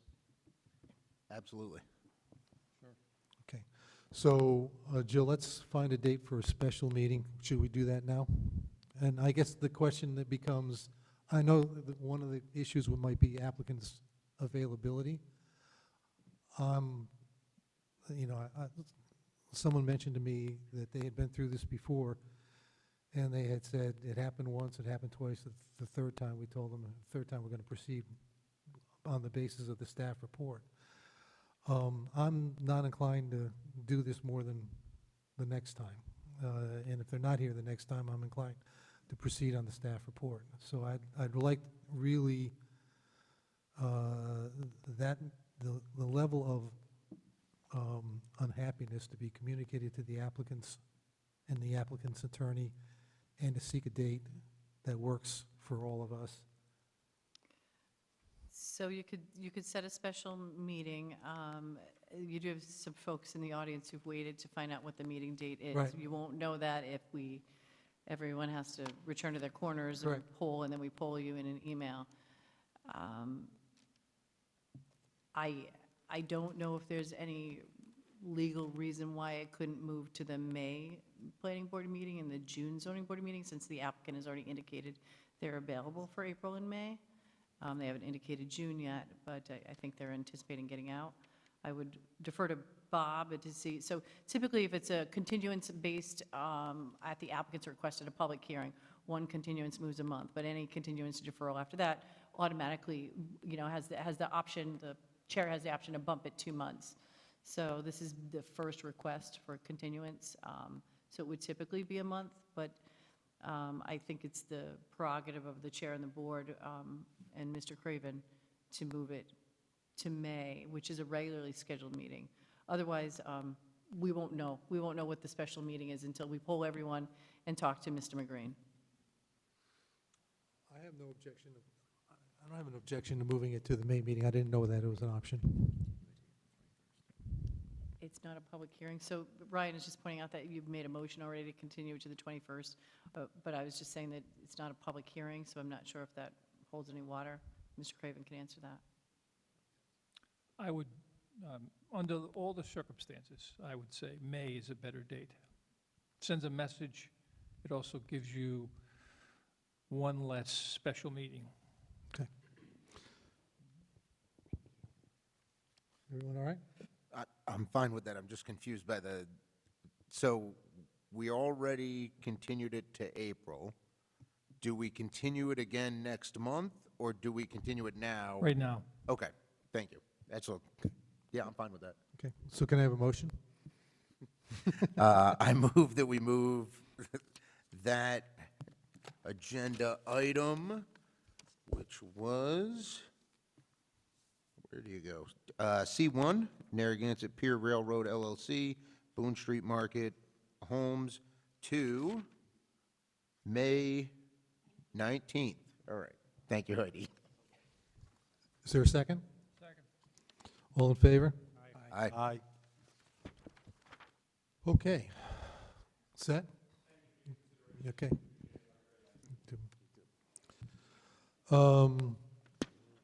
Yes.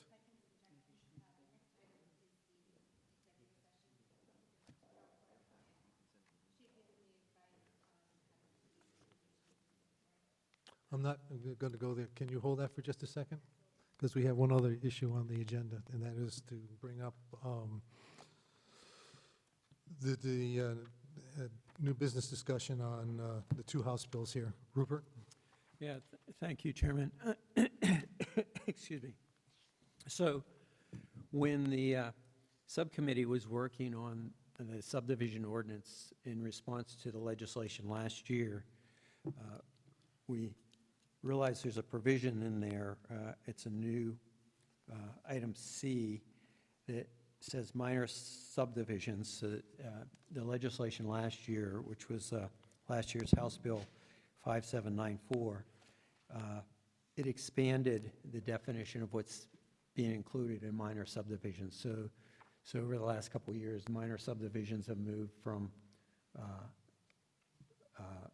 5 lots or less to, without a street, to more than 5 lots. And then last year, they also changed the standards so that there's no longer a public hearing. There's not a, it doesn't come before the planning board. It's administrative. And then it changed the review standards so that the minor subdivisions are no longer subject to the review standards of that there be no significant environmental impacts from the proposed development as shown in the final plan. And it also was so that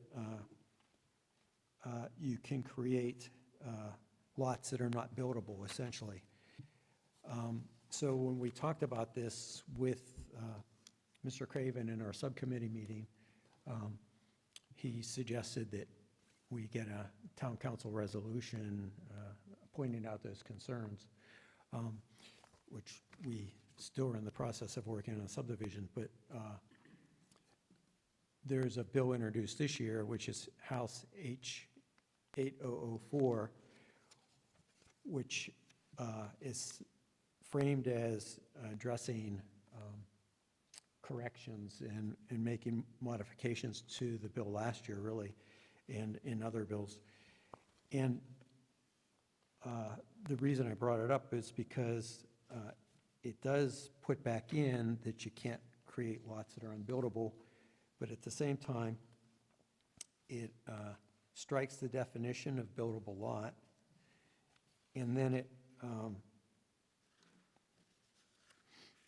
and so this is in your package, that's on page, so this is H8004. On page 5, it strikes the definition of buildable lot. And then minor subdivisions on page 10, it strikes buildable lots. And then it adds that you now can have a street extension. So now creating a new street. So minor lots are now including street creation. In my mind, creating a new street is a pretty major impact on a town. And then the other thing it does is it let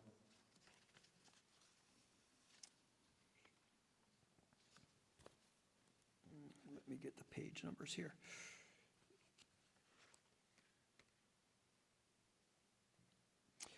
On page 17, it then changes the review standards for minor subdivisions. It adds back in that lots have to be buildable, although at the same time it strikes the definition of buildable lot. And then it removes the requirement that the subdivisions have to be consistent with the comprehensive plan. And in my mind, that's crazy. The last couple of years, they keep adding requirements for the comprehensive plan, standards for the comprehensive plan, expanding the standards. And even in this bill, at the beginning of this bill, the first page of it, all lawfully adopted comprehensive plans shall be consistent with the provisions of this chapter. So there's a pattern of adding requirements for the comprehensive plan, and now this revision is saying minor lots don't have to be consistent with the comprehensive plan. So I feel like, I don't know if we can send a letter or if we ask the town council to send a letter raising concerns about this and asking that H805 be amended so that minor subdivisions are still, the environmental review is considered, because environmental review would be wetlands, it would be stormwater management. I mean, I was thinking just about the subdivision we saw tonight, a 2-lot subdivision. All those standards, we went through all those standards in a review. The subdivision down near you, Chairman, that we've been working on for I don't know how many years. Before I got on the board, it seems like 5 years or so. I mean, that's got extensive environmental impacts, has a road creation. It would all be done administratively as a minor subdivision under the new standards in this ordinance.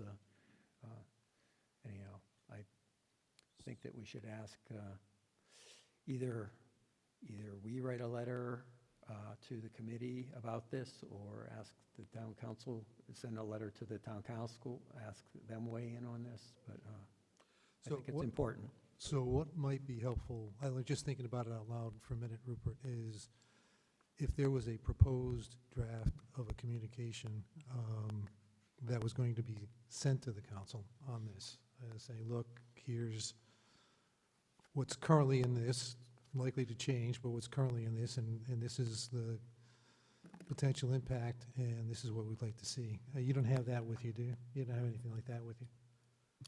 A proposed communication to the council? So I didn't want to propose a communication without a discussion, and to propose it and then have this committee adopt it will be really pretty untimely to get it to the committee at the State House for it to have any impact, yeah. That's my point. So so if we had something to look at now, it would be relatively timely, but if it comes in April, it's not going to be relatively timely anymore, right? Okay. So what are you suggesting? I guess I could verbally draft that a motion that we recommend that House Bill 805 be amended to restore the considerations for minor subdivisions, that it be consistent with a comprehensive plan, and require lots be buildable, and have environmental considerations is the criteria for subdivisions have for decades. So what do people think in terms of getting some, getting such communication to the council timely?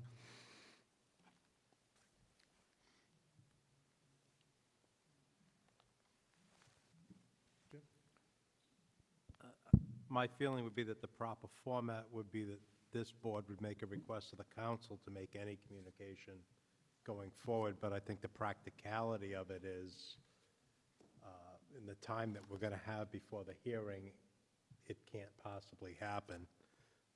One of the benefits we have is it's introduced by Attorney Craven, so maybe he could explain, because I did notice some of the changes, but many of the changes, it seems like it was as much a reformatting of where things were listed, so where it's removed in one section, it's reintroduced in another.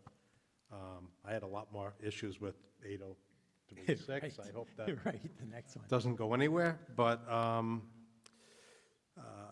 maybe asking the rep who introduced it to explain it might be helpful.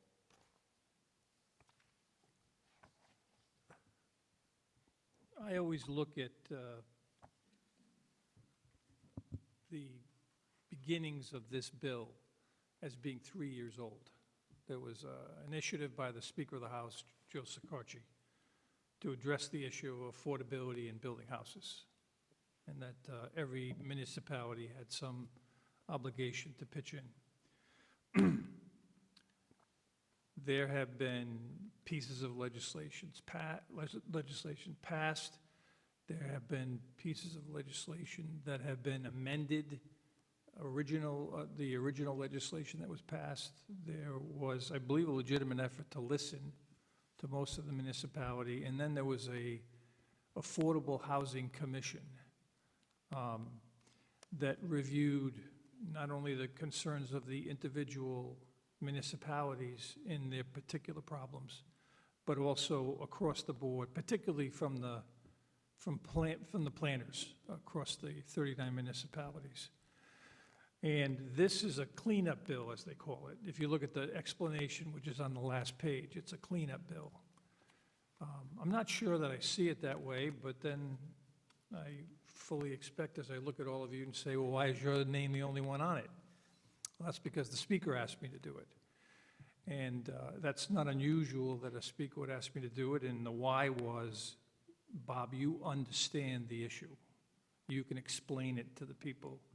You can help us, guide us into a piece of legislation that does its best to try to find a place where a goal can be accomplished, but not at the expense of municipal issues and municipal concerns that are legitimate and should be listened to. And the speaker did a lot of speaking around the state in the previous 6 or 8 months when he was considering running for governor, promising to do that. So he gave it to me because he wanted me to be the person that would be the tip of the spear. So I would say to you, Rupert, you could come tomorrow and testify before the committee, and if there was a vote to say that we'd like you to come up and speak some of the concerns, then you could say, I'm here on behalf of the Narragansett Planning Board. And that would be better because you would actually have an opportunity to listen to the people that in the first instance are going to have to vote to let the bill out of committee. And they might have questions of you that will illuminate their concerns when they read it, or they read it to the extent that, as you can see, it's kind of highlighted as to where the changes are. So it's not a 51-page bill. It's probably maybe 3 or 4 pages long. And you're no stranger to testifying before committees, so you've got a professional here. I wouldn't make the Coastal Access Committee if I did. But yes, we could do that. So that might be a quick way to get to it before anything happens. But I can assure you that this bill, if it were to pass, and if it were to pass in this form, and I'm not sure it will, and I'm not sure just based on my reading of it, but I expect to hear some testimony tomorrow from people such as yourself, professional planners, et cetera. And there's a process we call substitute A, sub-As, and we sub-A bills after we hear them. There's lawyers there in the committee that take guidance from the chair and anyone else, and then that goes through a process of coming back to me and saying, you know, or for me to speak to the lawyers saying, this is the concerns I have. But if you want to weigh in, that's the best way to weigh in, given the time, being that the bill's scheduled to be for hearing tomorrow. I guess the question is, are people at the board comfortable, assuming A, you're available to go, and B, want to go, empowering Rupert on behalf of the planning board to comment, provide testimony on the bill?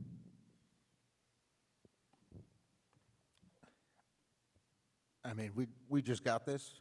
I'm going to be honest with you. I did a cursory read. I came away with it very differently than Rupert. He's been in it a lot longer than me, though, so maybe he sees something I don't. But like James, I saw a lot of stuff taken out and cleaned up, like Bob said, put in other places. So the kind of stuff that you were saying, I don't see all of that. I don't blame you for being, you know, worried, but I don't see it. If you want to go on behalf of the board, I'm sure everybody else will be in favor. Until I can digest some of this, I can't support something that I didn't read in it as your opinion is my opinion, if that makes sense, right? So. I think I share the concerns specifically on the environmental stuff. I think it's a bad precedent for the board without having an opportunity to look at it carefully, to say, look, we're designating this person to go and express on behalf of the board as opposed to as an individual concerns about the specific content of that bill. Having said that, I think you're recognized for your, as an individual, as your expertise and your understanding of these things. You are from Narragansett. If you go and testify as an individual, you know, obviously that will carry some weight. But I'd be, you know, if the shoe was on the other foot, and there were some things about this bill that I was concerned about, and the board was that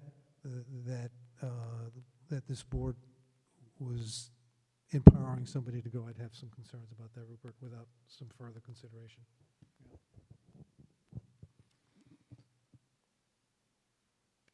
Anybody else? I'm really in the same boat as Steve said.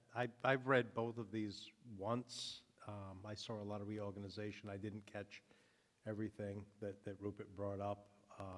Generally, I think going up and acknowledging your role and contribution here as part of the board is very appropriate, but I think generally if we were to have a statement, it would be something that we would read and we would vote on ahead of time. I don't know all the details. Sometimes I need to read things 4 or 5 times with my highlighter in my hand with paper to really see everything and understand it. When we get to 8036, I think it's a very different bill, and the changes in this are just so drastic.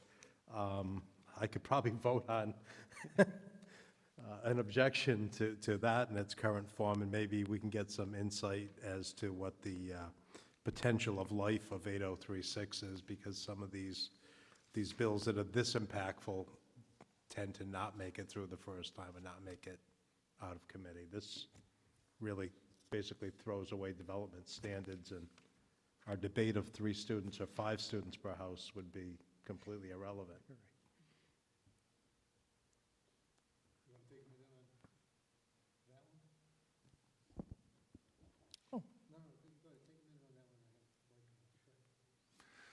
I think that Rupert should go up and express those concerns, and he can do it on his own volition. He's a recognized individual.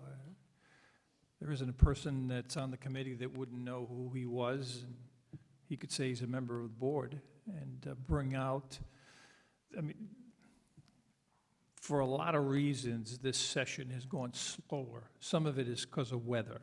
Some of it is because of other issues. We started a little late, so we're way behind. This hearing that's going to be held tomorrow is literally the first time anybody in the General Assembly is going to be hearing substantively about what this bill's about. I couldn't think of a better time to be there if you were going to put a suggestion in front of the committee. You might want to look at this, and you might want to look at this. That's the time to do it. And any a quick assessment on the, as Jim said, the prospects for life on the co-housing bill?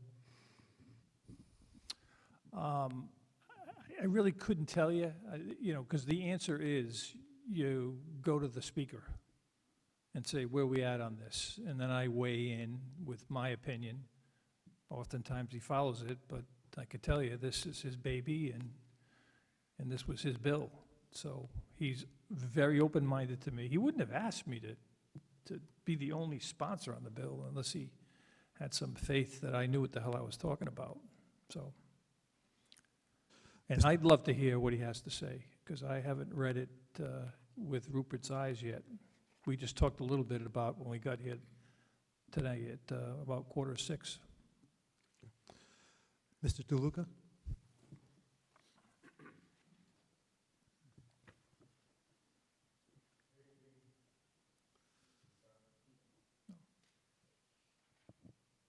Is it on now? Yep.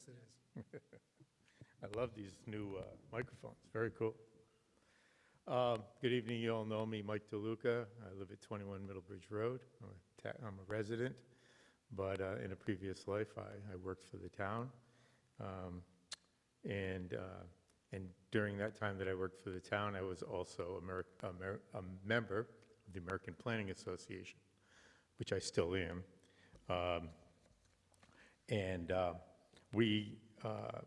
I had gotten a copy of 8004 through the American Planning Association and corresponded with some colleagues about some of the misgivings or maybe some of the misunderstandings of what the wording is intended to do.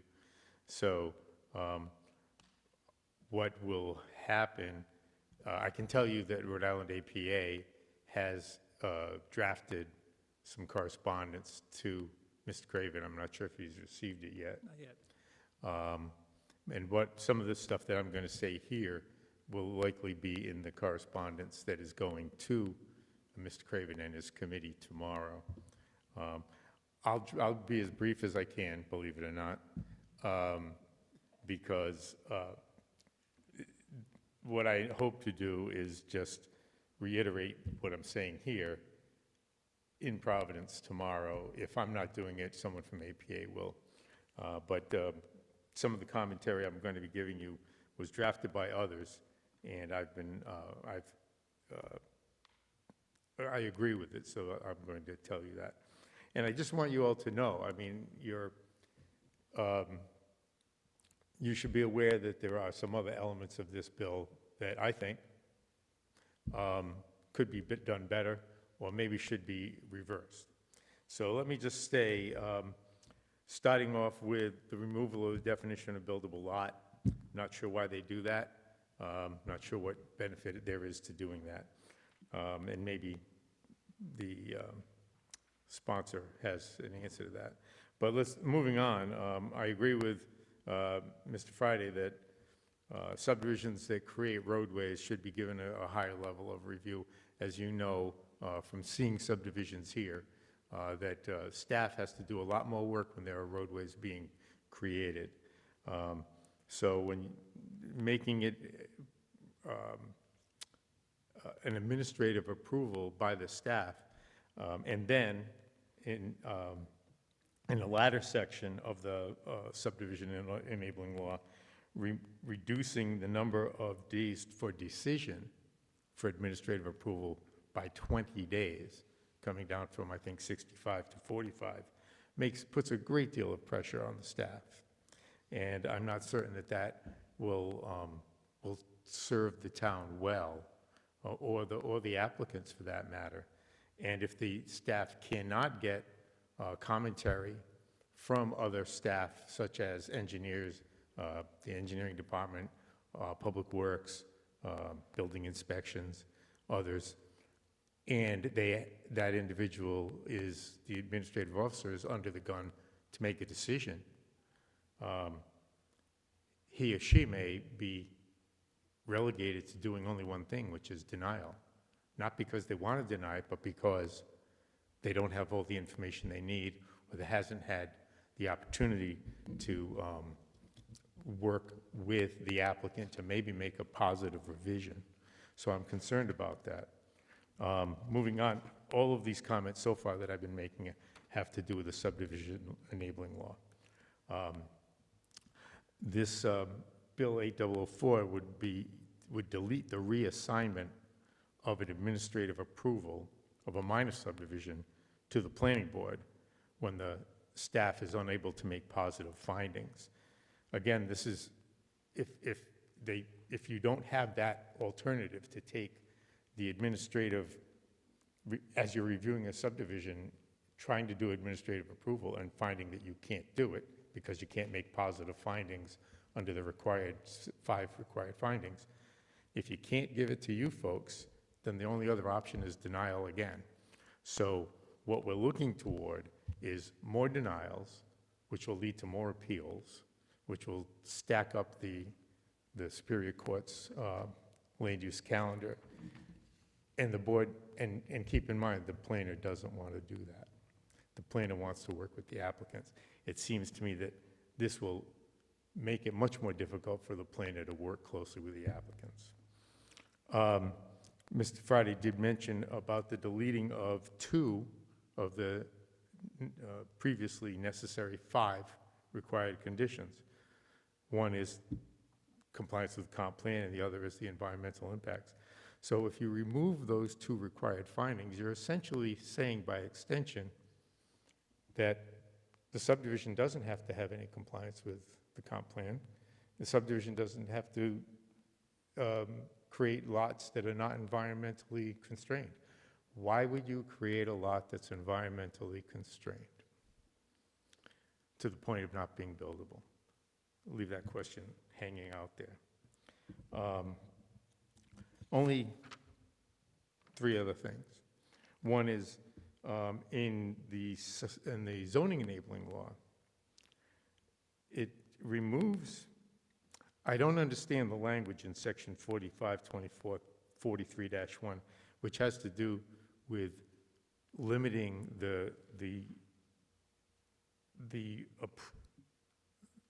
limiting how you can place conditions on variances. And it reads to me as though it would eliminate the zoning board's authority to impose conditions that would minimize adverse impacts. I might be wrong on that, but I didn't understand the language.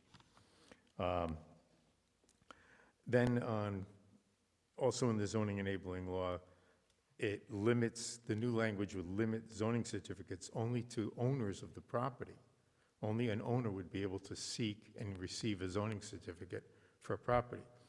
Well, the majority of people that seek zoning certificates are potential buyers. Someone wants to buy a piece of land, they want to know what they can do with it. So they go downstairs and they apply for $25, I think, to get a zoning certificate. And now they won't be able to do that. So that concerns me. And last but not least, under the Lomond Income Act, 4553-5.1, it states that you cannot appeal anything. The new bill would limit an applicant or an aggrieved objector to appeal anything that was already approved at preliminary.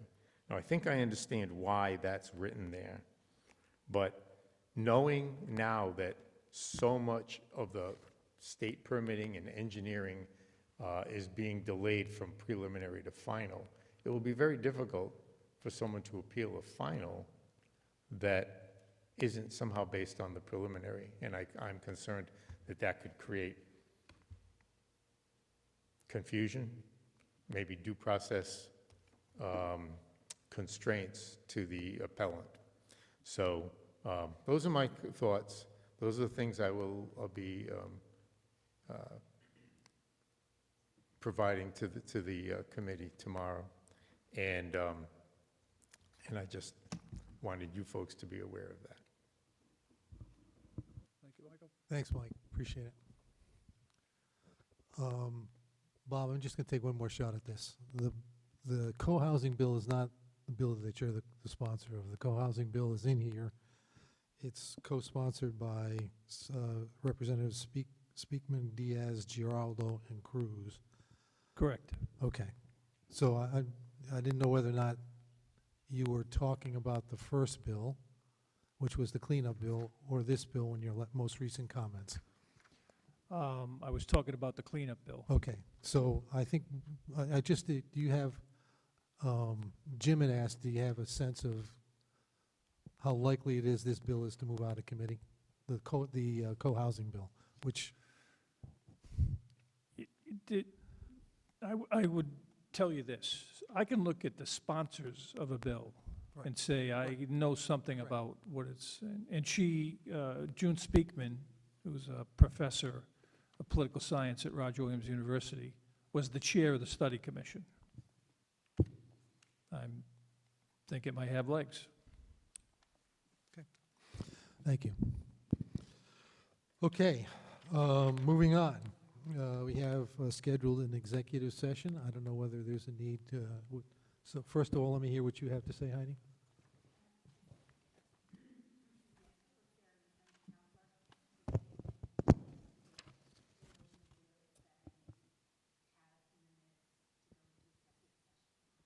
Okay, so you need a motion to go into executive session.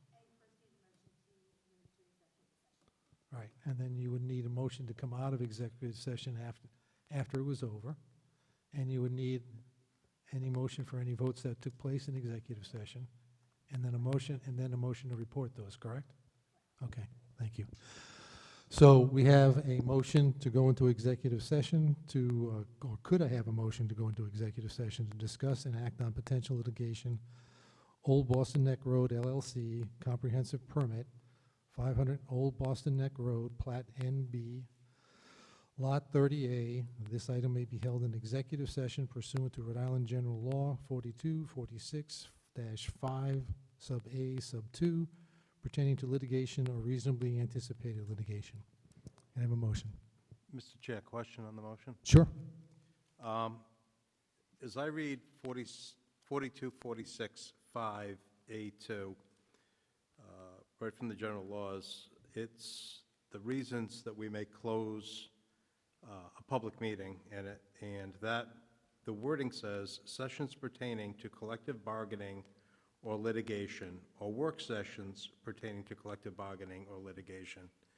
And at this point, there is no litigation, and this is not a collective bargaining issue. I had raised the question to the planner and also to council, and if there was litigation, I'm going to refer to 4515-5, which says that any service or demand is placed upon the council. So my question is, how does a planning board, which wouldn't be the party that were served if there were litigation, but the litigation doesn't exist yet, how do we go into executive session without violating the open meetings law? I just want to make sure we don't have an open meetings violation by going into an executive session to discuss litigation that may never come to be. I appreciate that, and I think it is, I think the language says litigation or reasonably anticipated litigation in the motion, and then I'll defer to Bob to provide legal counsel on this. I will say that when this matter came to my attention a week or two ago, a week ago, I reached out to legal, asked them if they could provide advice in terms of whether or not this was executive sessionable, or we could do it in either there or in public session. I was advised that it would be executive sessionable, and this is the language that was provided. So that's the background here. Bob?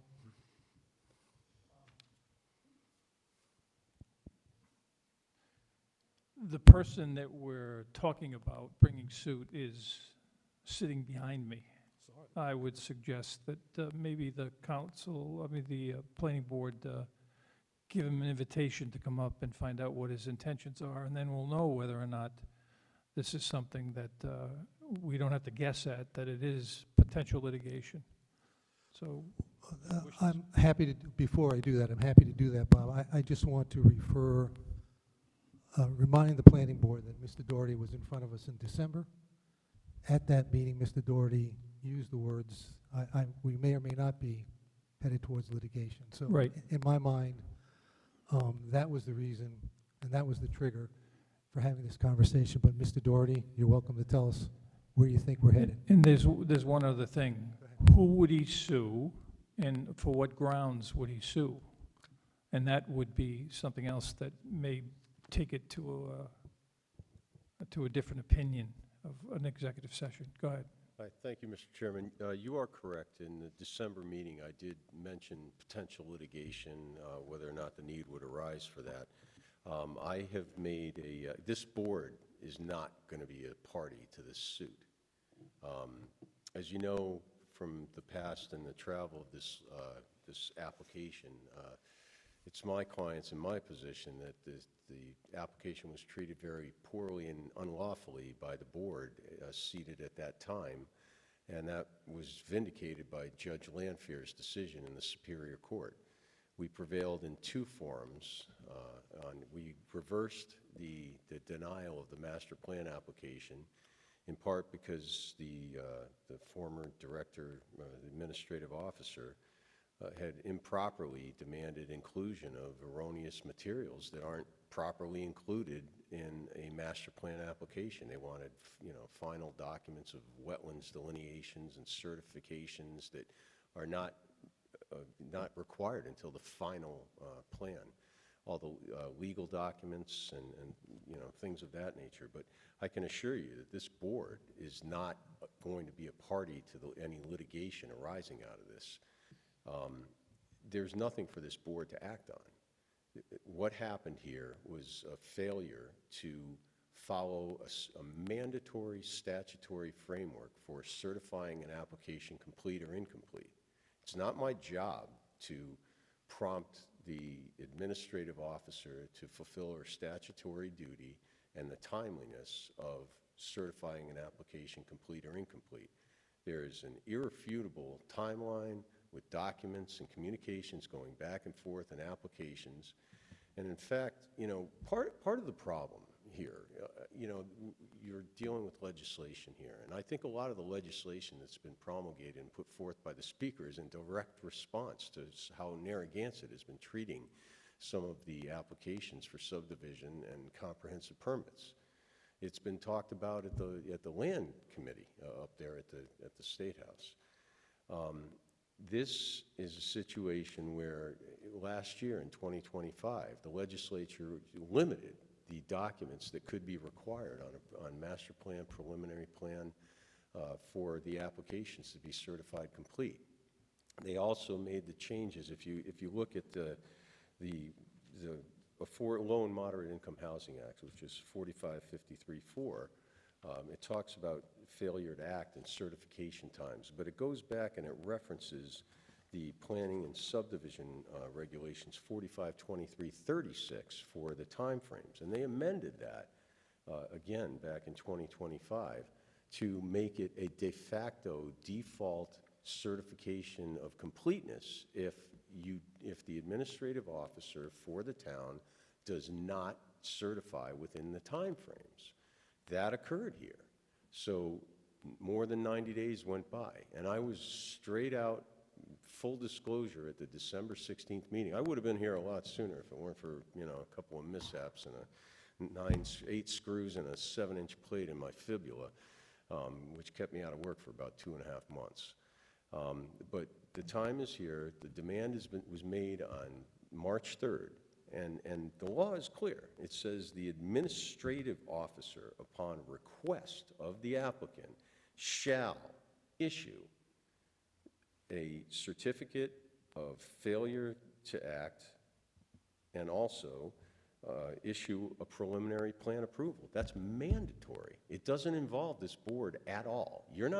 This board is not going to be a party to any litigation arising out of this, I can assure you that. And I don't believe that the planning board has any authority whatsoever under our town charter, under state law, or anything to do one thing in regard to this, what my litigation would be. It would certainly be suing the town, and we would have to bring in the administrative officer for failure to satisfy her statutory mandatory duties. And that's not something I relish. I don't want to, I'm a resident of this town, but I'm also an attorney advocating and representing my client. And I cannot ignore the failure of the town to follow the statutory mandates. These are things that are out there for the benefit of my client and for other developers who have been treated unfairly or have been neglected. And this isn't something that's an anomaly. I mean, it's taken place in a lot of other places. For example, in 2025, in Fairhaven, Massachusetts, just across the border, a 16-lot subdivision that had been denied, appealed at every step of the way properly, and then refiled a year later under a different LLC. The board, or the administrative officer, failed to act on the application, and they just went and applied and got a building permit for a 16-lot subdivision up there by failure and inaction. So this isn't an anomaly, but I think the board would be acting completely improper and outside of any powers that you have, because A, you don't have a role in this case. You're not going to be a party. You have no authority to institute any claims whatsoever in regard to this particular set of facts and circumstances. And I just think you're treading in pretty murky, they're not murky, actually. You're treading in clear waters in the deep end. You're going down a wrong direction. And again, it doesn't give me great satisfaction with a gotcha, aha. But I made it clear what happened at the December 16th meeting. And I think for the board to go into executive session, I think on this would be improper, because you're not a party to the litigation. You have no authority whatsoever to do anything with regard to that litigation. And we're just sitting here in a waste of time. And the more delay that occurs, the more damage occurs to my client as the proposed developer. We want to go forward. We want to submit the final plan application. We want to go forward. We want to build this project. There were a lot of shenanigans going on with respect to my client's application. I put in a claim, a notice of claim, before, I think it was just after the last election, that detailed a pattern and practice. And you can see it even on the YouTube video of the initial planning board hearing. The former assistant solicitor was waiting because he knew that initially there was a defect in the notice. I went ahead and went on my own and went almost over-inclusive in notifying that. But you can see that they didn't even bother to notify the applicant, hey, we know that there's a problem with this. There was concerted efforts going on in town hall to stop my client from utilizing his lawful rights to a recorded valid water line easement so that they would pave over Route 1A before he could get his permit, and thereby subjecting him to having to work around the moratoriums of reopening state roadways once they've been paved.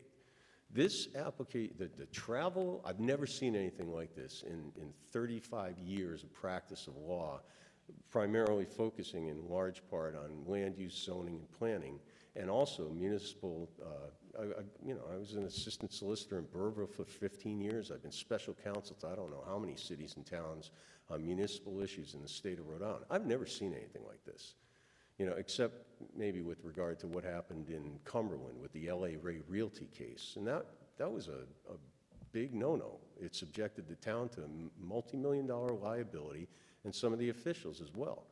I don't want to see the town that I'm a taxpayer in, that I have my office in, and I raise my children in, and I reside in, to be subject to that kind of stuff. So I'm going to urge you to take a step back, listen to your solicitor. And I think the comments of Mr. Grundy are right on point. I don't think this is an appropriate thing for executive session. I don't think it should go into that. And I have a judge already that left the door open for attorney's fees against the town based upon what happened with this application. If you want to pile it on higher and deeper, this is what's happening. You can't ignore mandatory portions of the law that state shall immediately. I've made repeated demands, and I really don't, I don't want to go after Ms. Sabo, but I have a client, and he's got rights that are being violated right now, and he's suffering economic damage, and he's suffering issues and damages to his constitutional rights. I don't know what to tell you. I wish that we were in a better position, but I can't ignore the fact that the statutes were not complied with. But I can assure you again, and I did it on the record, you're not going to be a party to this. So you have no place in taking up an executive session. Respectfully, I say that. You have no place taking up an executive session on this. It doesn't involve you. It involves the town. The town council is the only authority that, under our charter and state law, that has the ability in these facts and circumstances to do anything with regard to defending or prosecuting any claims that may arise in any litigation out of this situation. If you have any questions, I'm happy to answer. Let me first defer to my colleagues. Any questions or comments? Jim? My whole concern came only because I was trying to educate myself, as I said to Jill. I had never been part of an executive session for a planning board. I've seen them in other bodies, and I'll go forward with whatever the solicitor gives us as advice. I just don't want to knowingly put us into an open meetings violation issue where the town or us individually are subject to creating a violation and incurring fines and costs. Steve? Sure. So with respect to Mr. Grundy and what he said, he read us 42-46-5A2.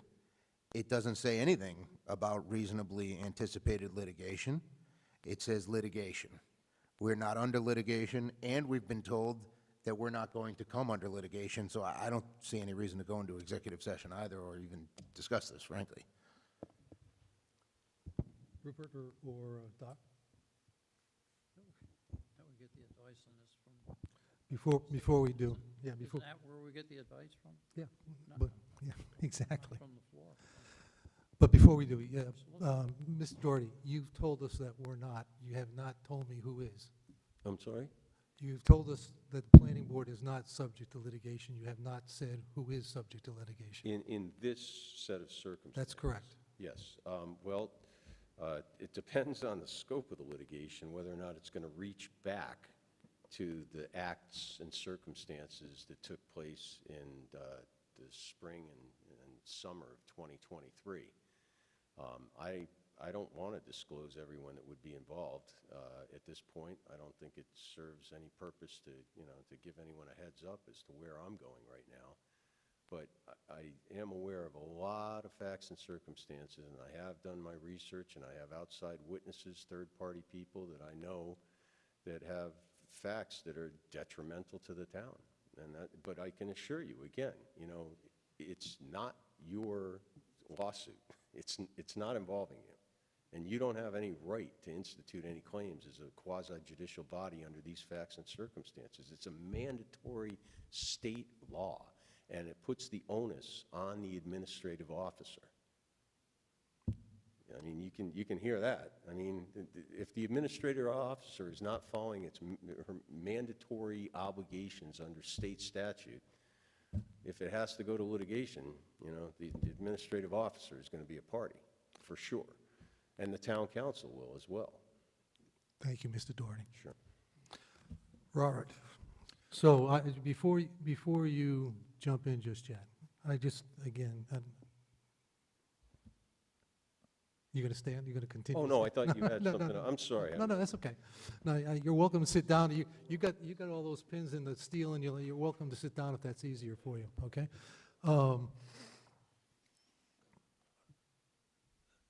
I just want to be sure. When this issue came up on Thursday or Friday of last week, I said specifically to you in an email, exec session, no exec session. You said exec session, here's the language to put on.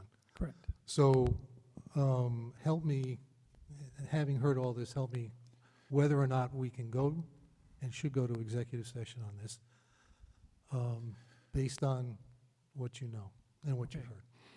I know a lot more than I did last Thursday, because Patrick contacted me, and then I invited him, or you did, to tell us the most important question. Will the planning board be a party to this lawsuit? The answer is unequivocally no. So it kind of stops there, because I thought that there was a potential of litigation. He's not precluded from naming you, but he's saying he's not going to. And that is something that we can rely upon, especially in the absence of, there isn't even a complaint yet. So my advice to you was, if you were going to go into executive session, I specifically included potential litigation. And for the younger members of the board, there's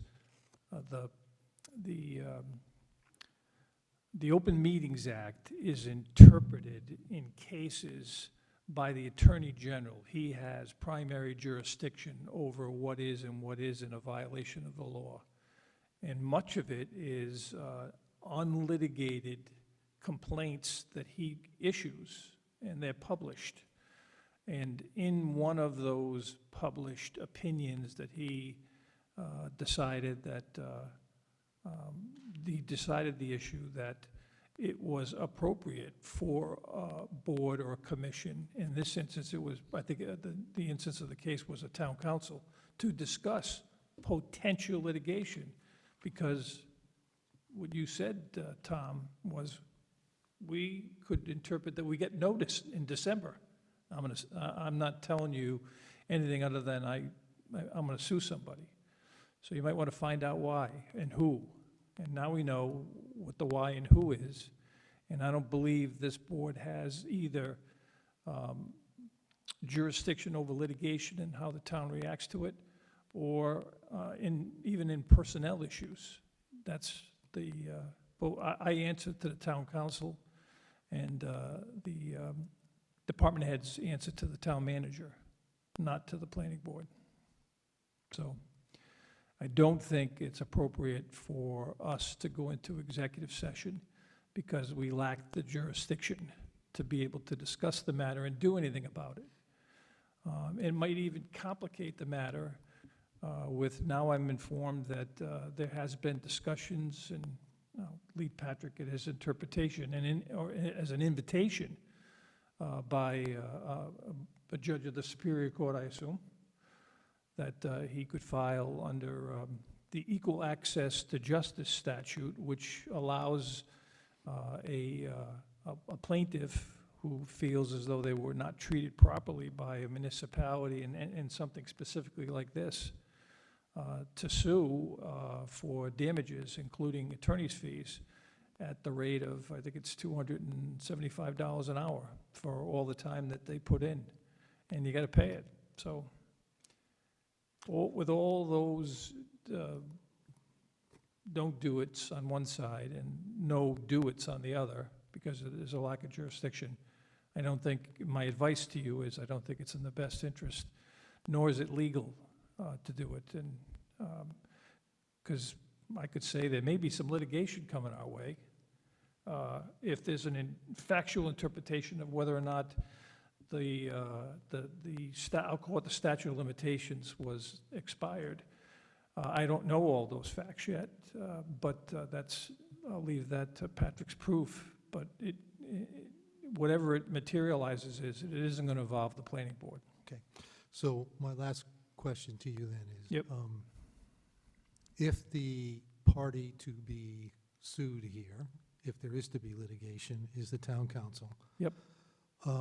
Will the town council, as part of its due diligence, seek counsel or information or facts from the planning board as part of its defense? The town council won't do it.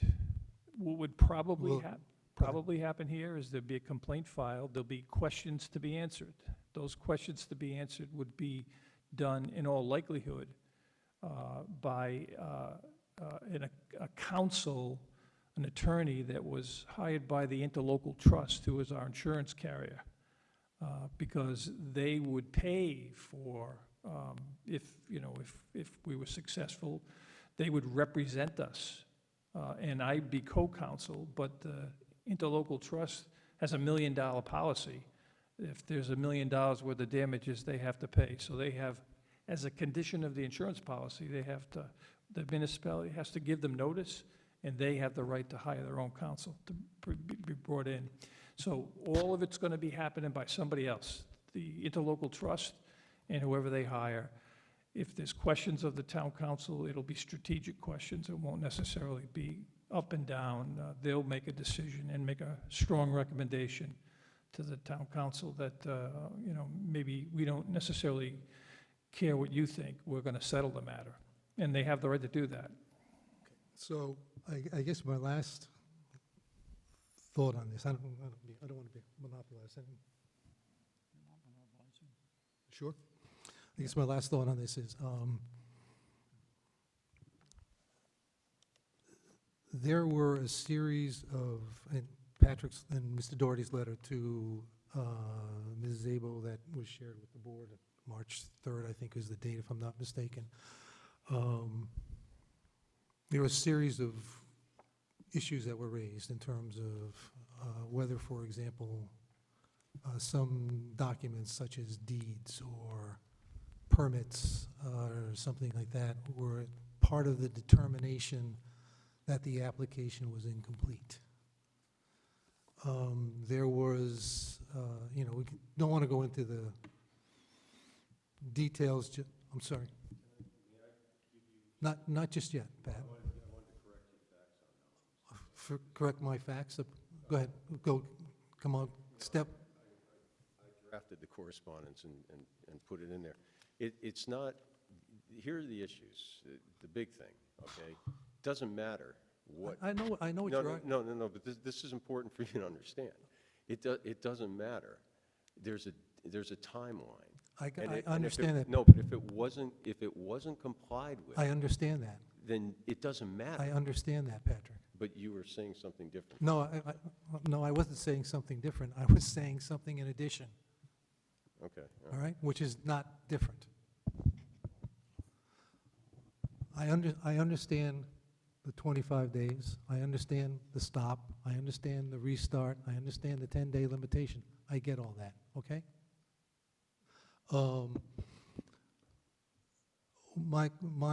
There were other issues that were raised in terms of saying, look, these objections were raised. Master plan, traffic plan was in the master plan. They could have just gone to the folder, picked it out, got it.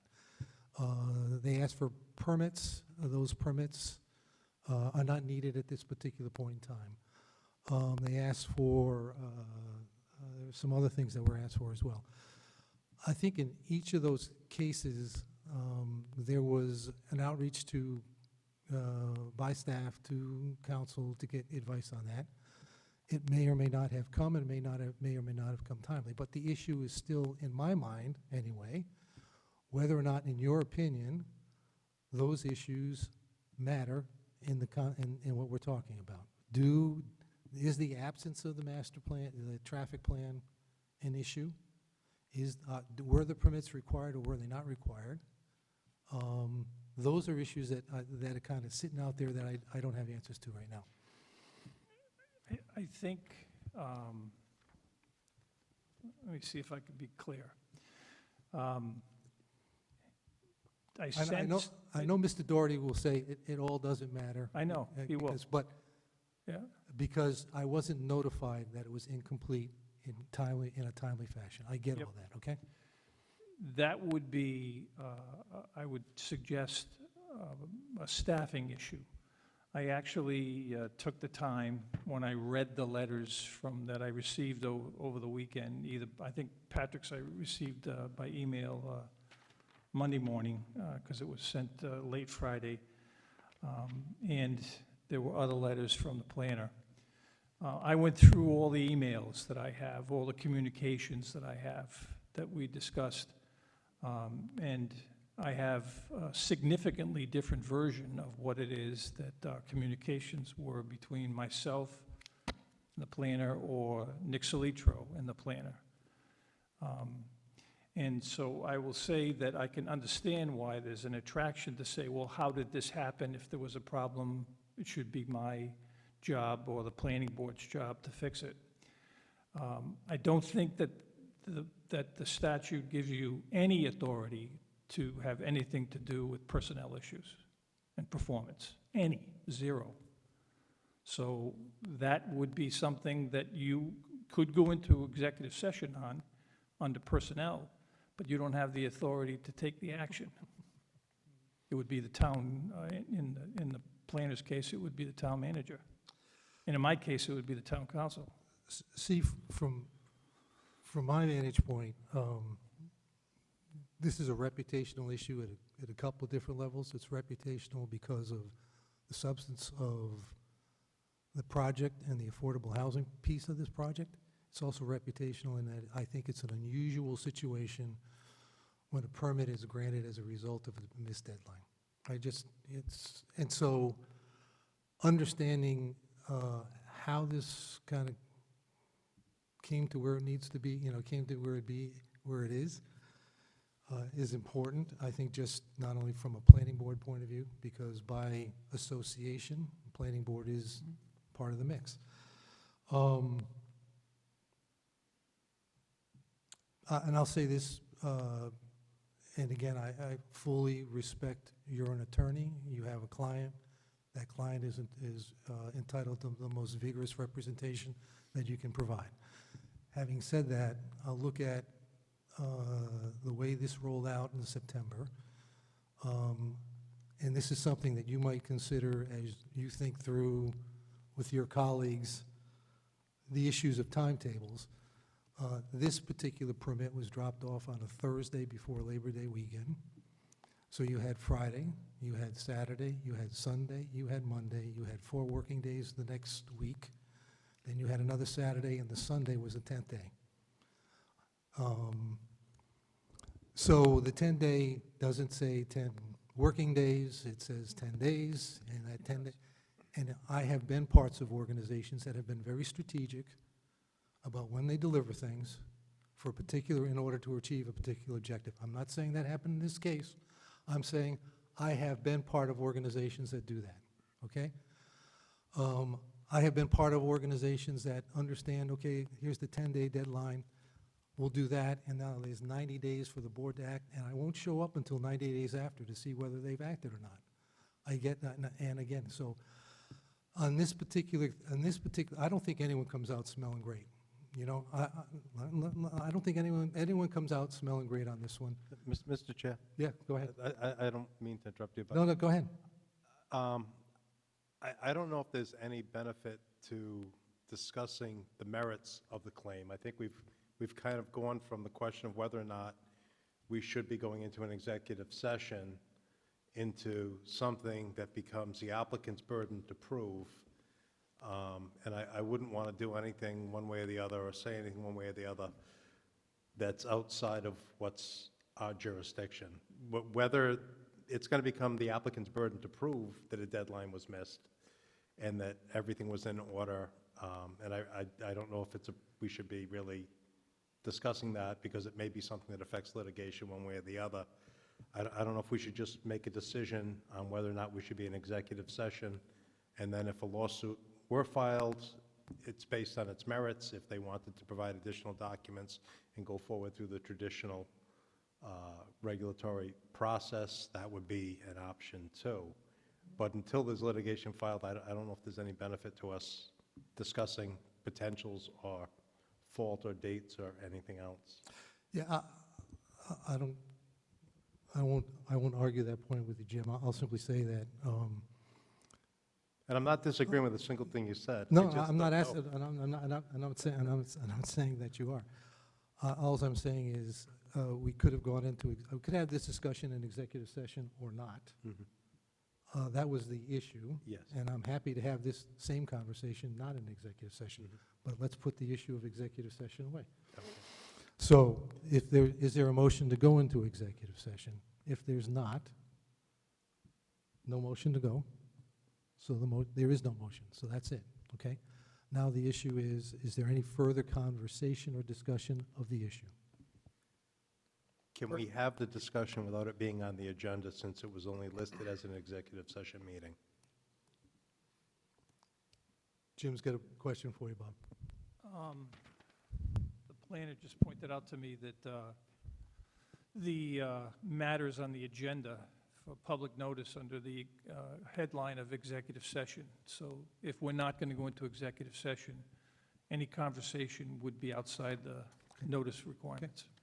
Okay. So that's it for this evening on this particular issue.